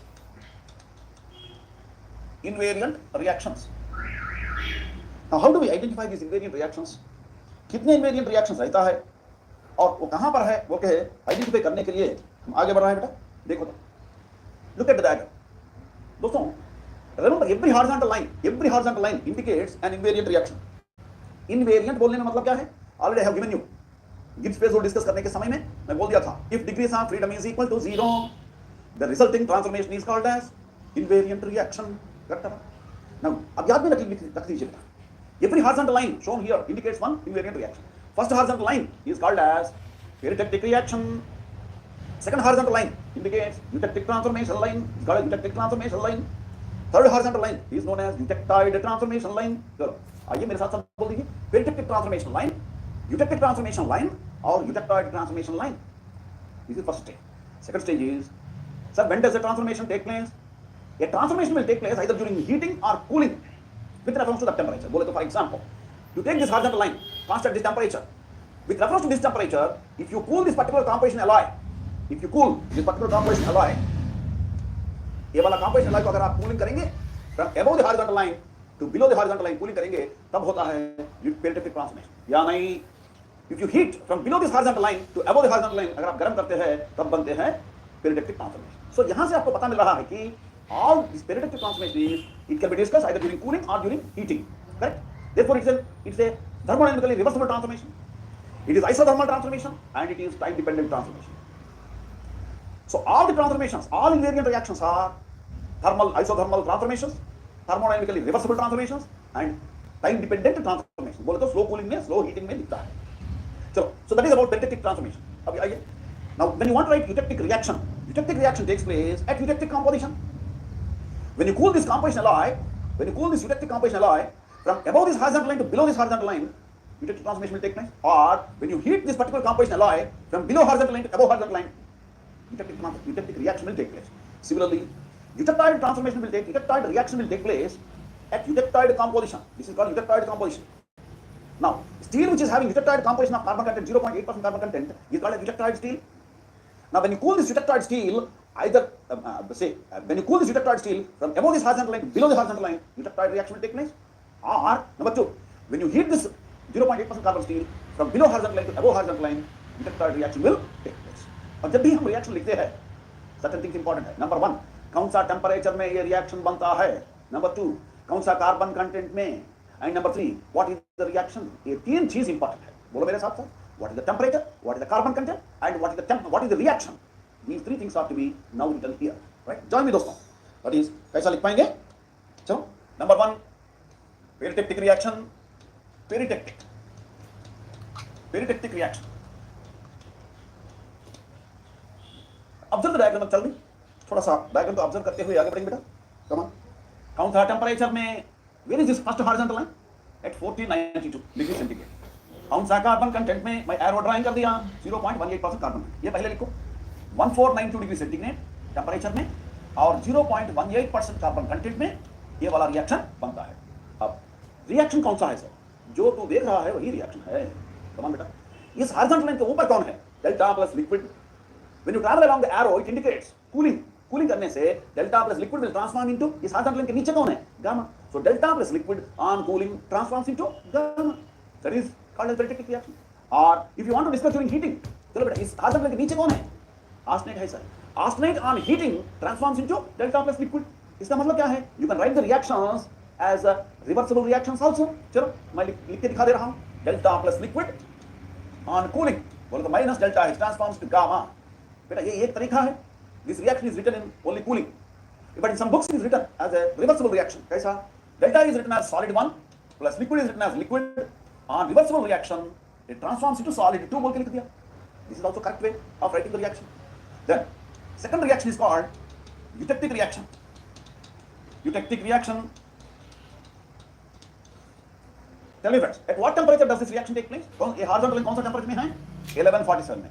कौन सा carbon content में मैं arrow drawing कर दिया? 4.3% में. So, at 1147 degree centigrade and 4.3% carbon content, ये वाला reaction बनते हैं. रिएक्शन क्या है? इस हॉरिजॉन्टल के ऊपर कौन है? Liquid on cooling. इसके इस हॉरिजॉन्टल के नीचे कौन है? Gamma plus cementite. So liquid on cooling transforms into gamma plus cementite. Liquid on cooling transforms into gamma plus cementite. Gamma plus cementite. Right friends, in some literature it is also written as textbooks, it is written as a reversible reaction. Liquid on reversible reaction transforms into solid 2 plus solid 3 बोल के लिख दिया है. और additional piece of information यह है, इस mixture को बोलते हैं बेटा लेडाबोराइट. इसका नाम है gamma plus cementite. mixture is known as ledaborite. Gamma plus cementite mixture is known as ledaborite. Okay, आप इसका definition लिख दीजिए दोस्तों. Please write its definition. Ledaborite is defined as, and give dictation, please write. Ledaborite is defined as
खत्म, stream खत्म.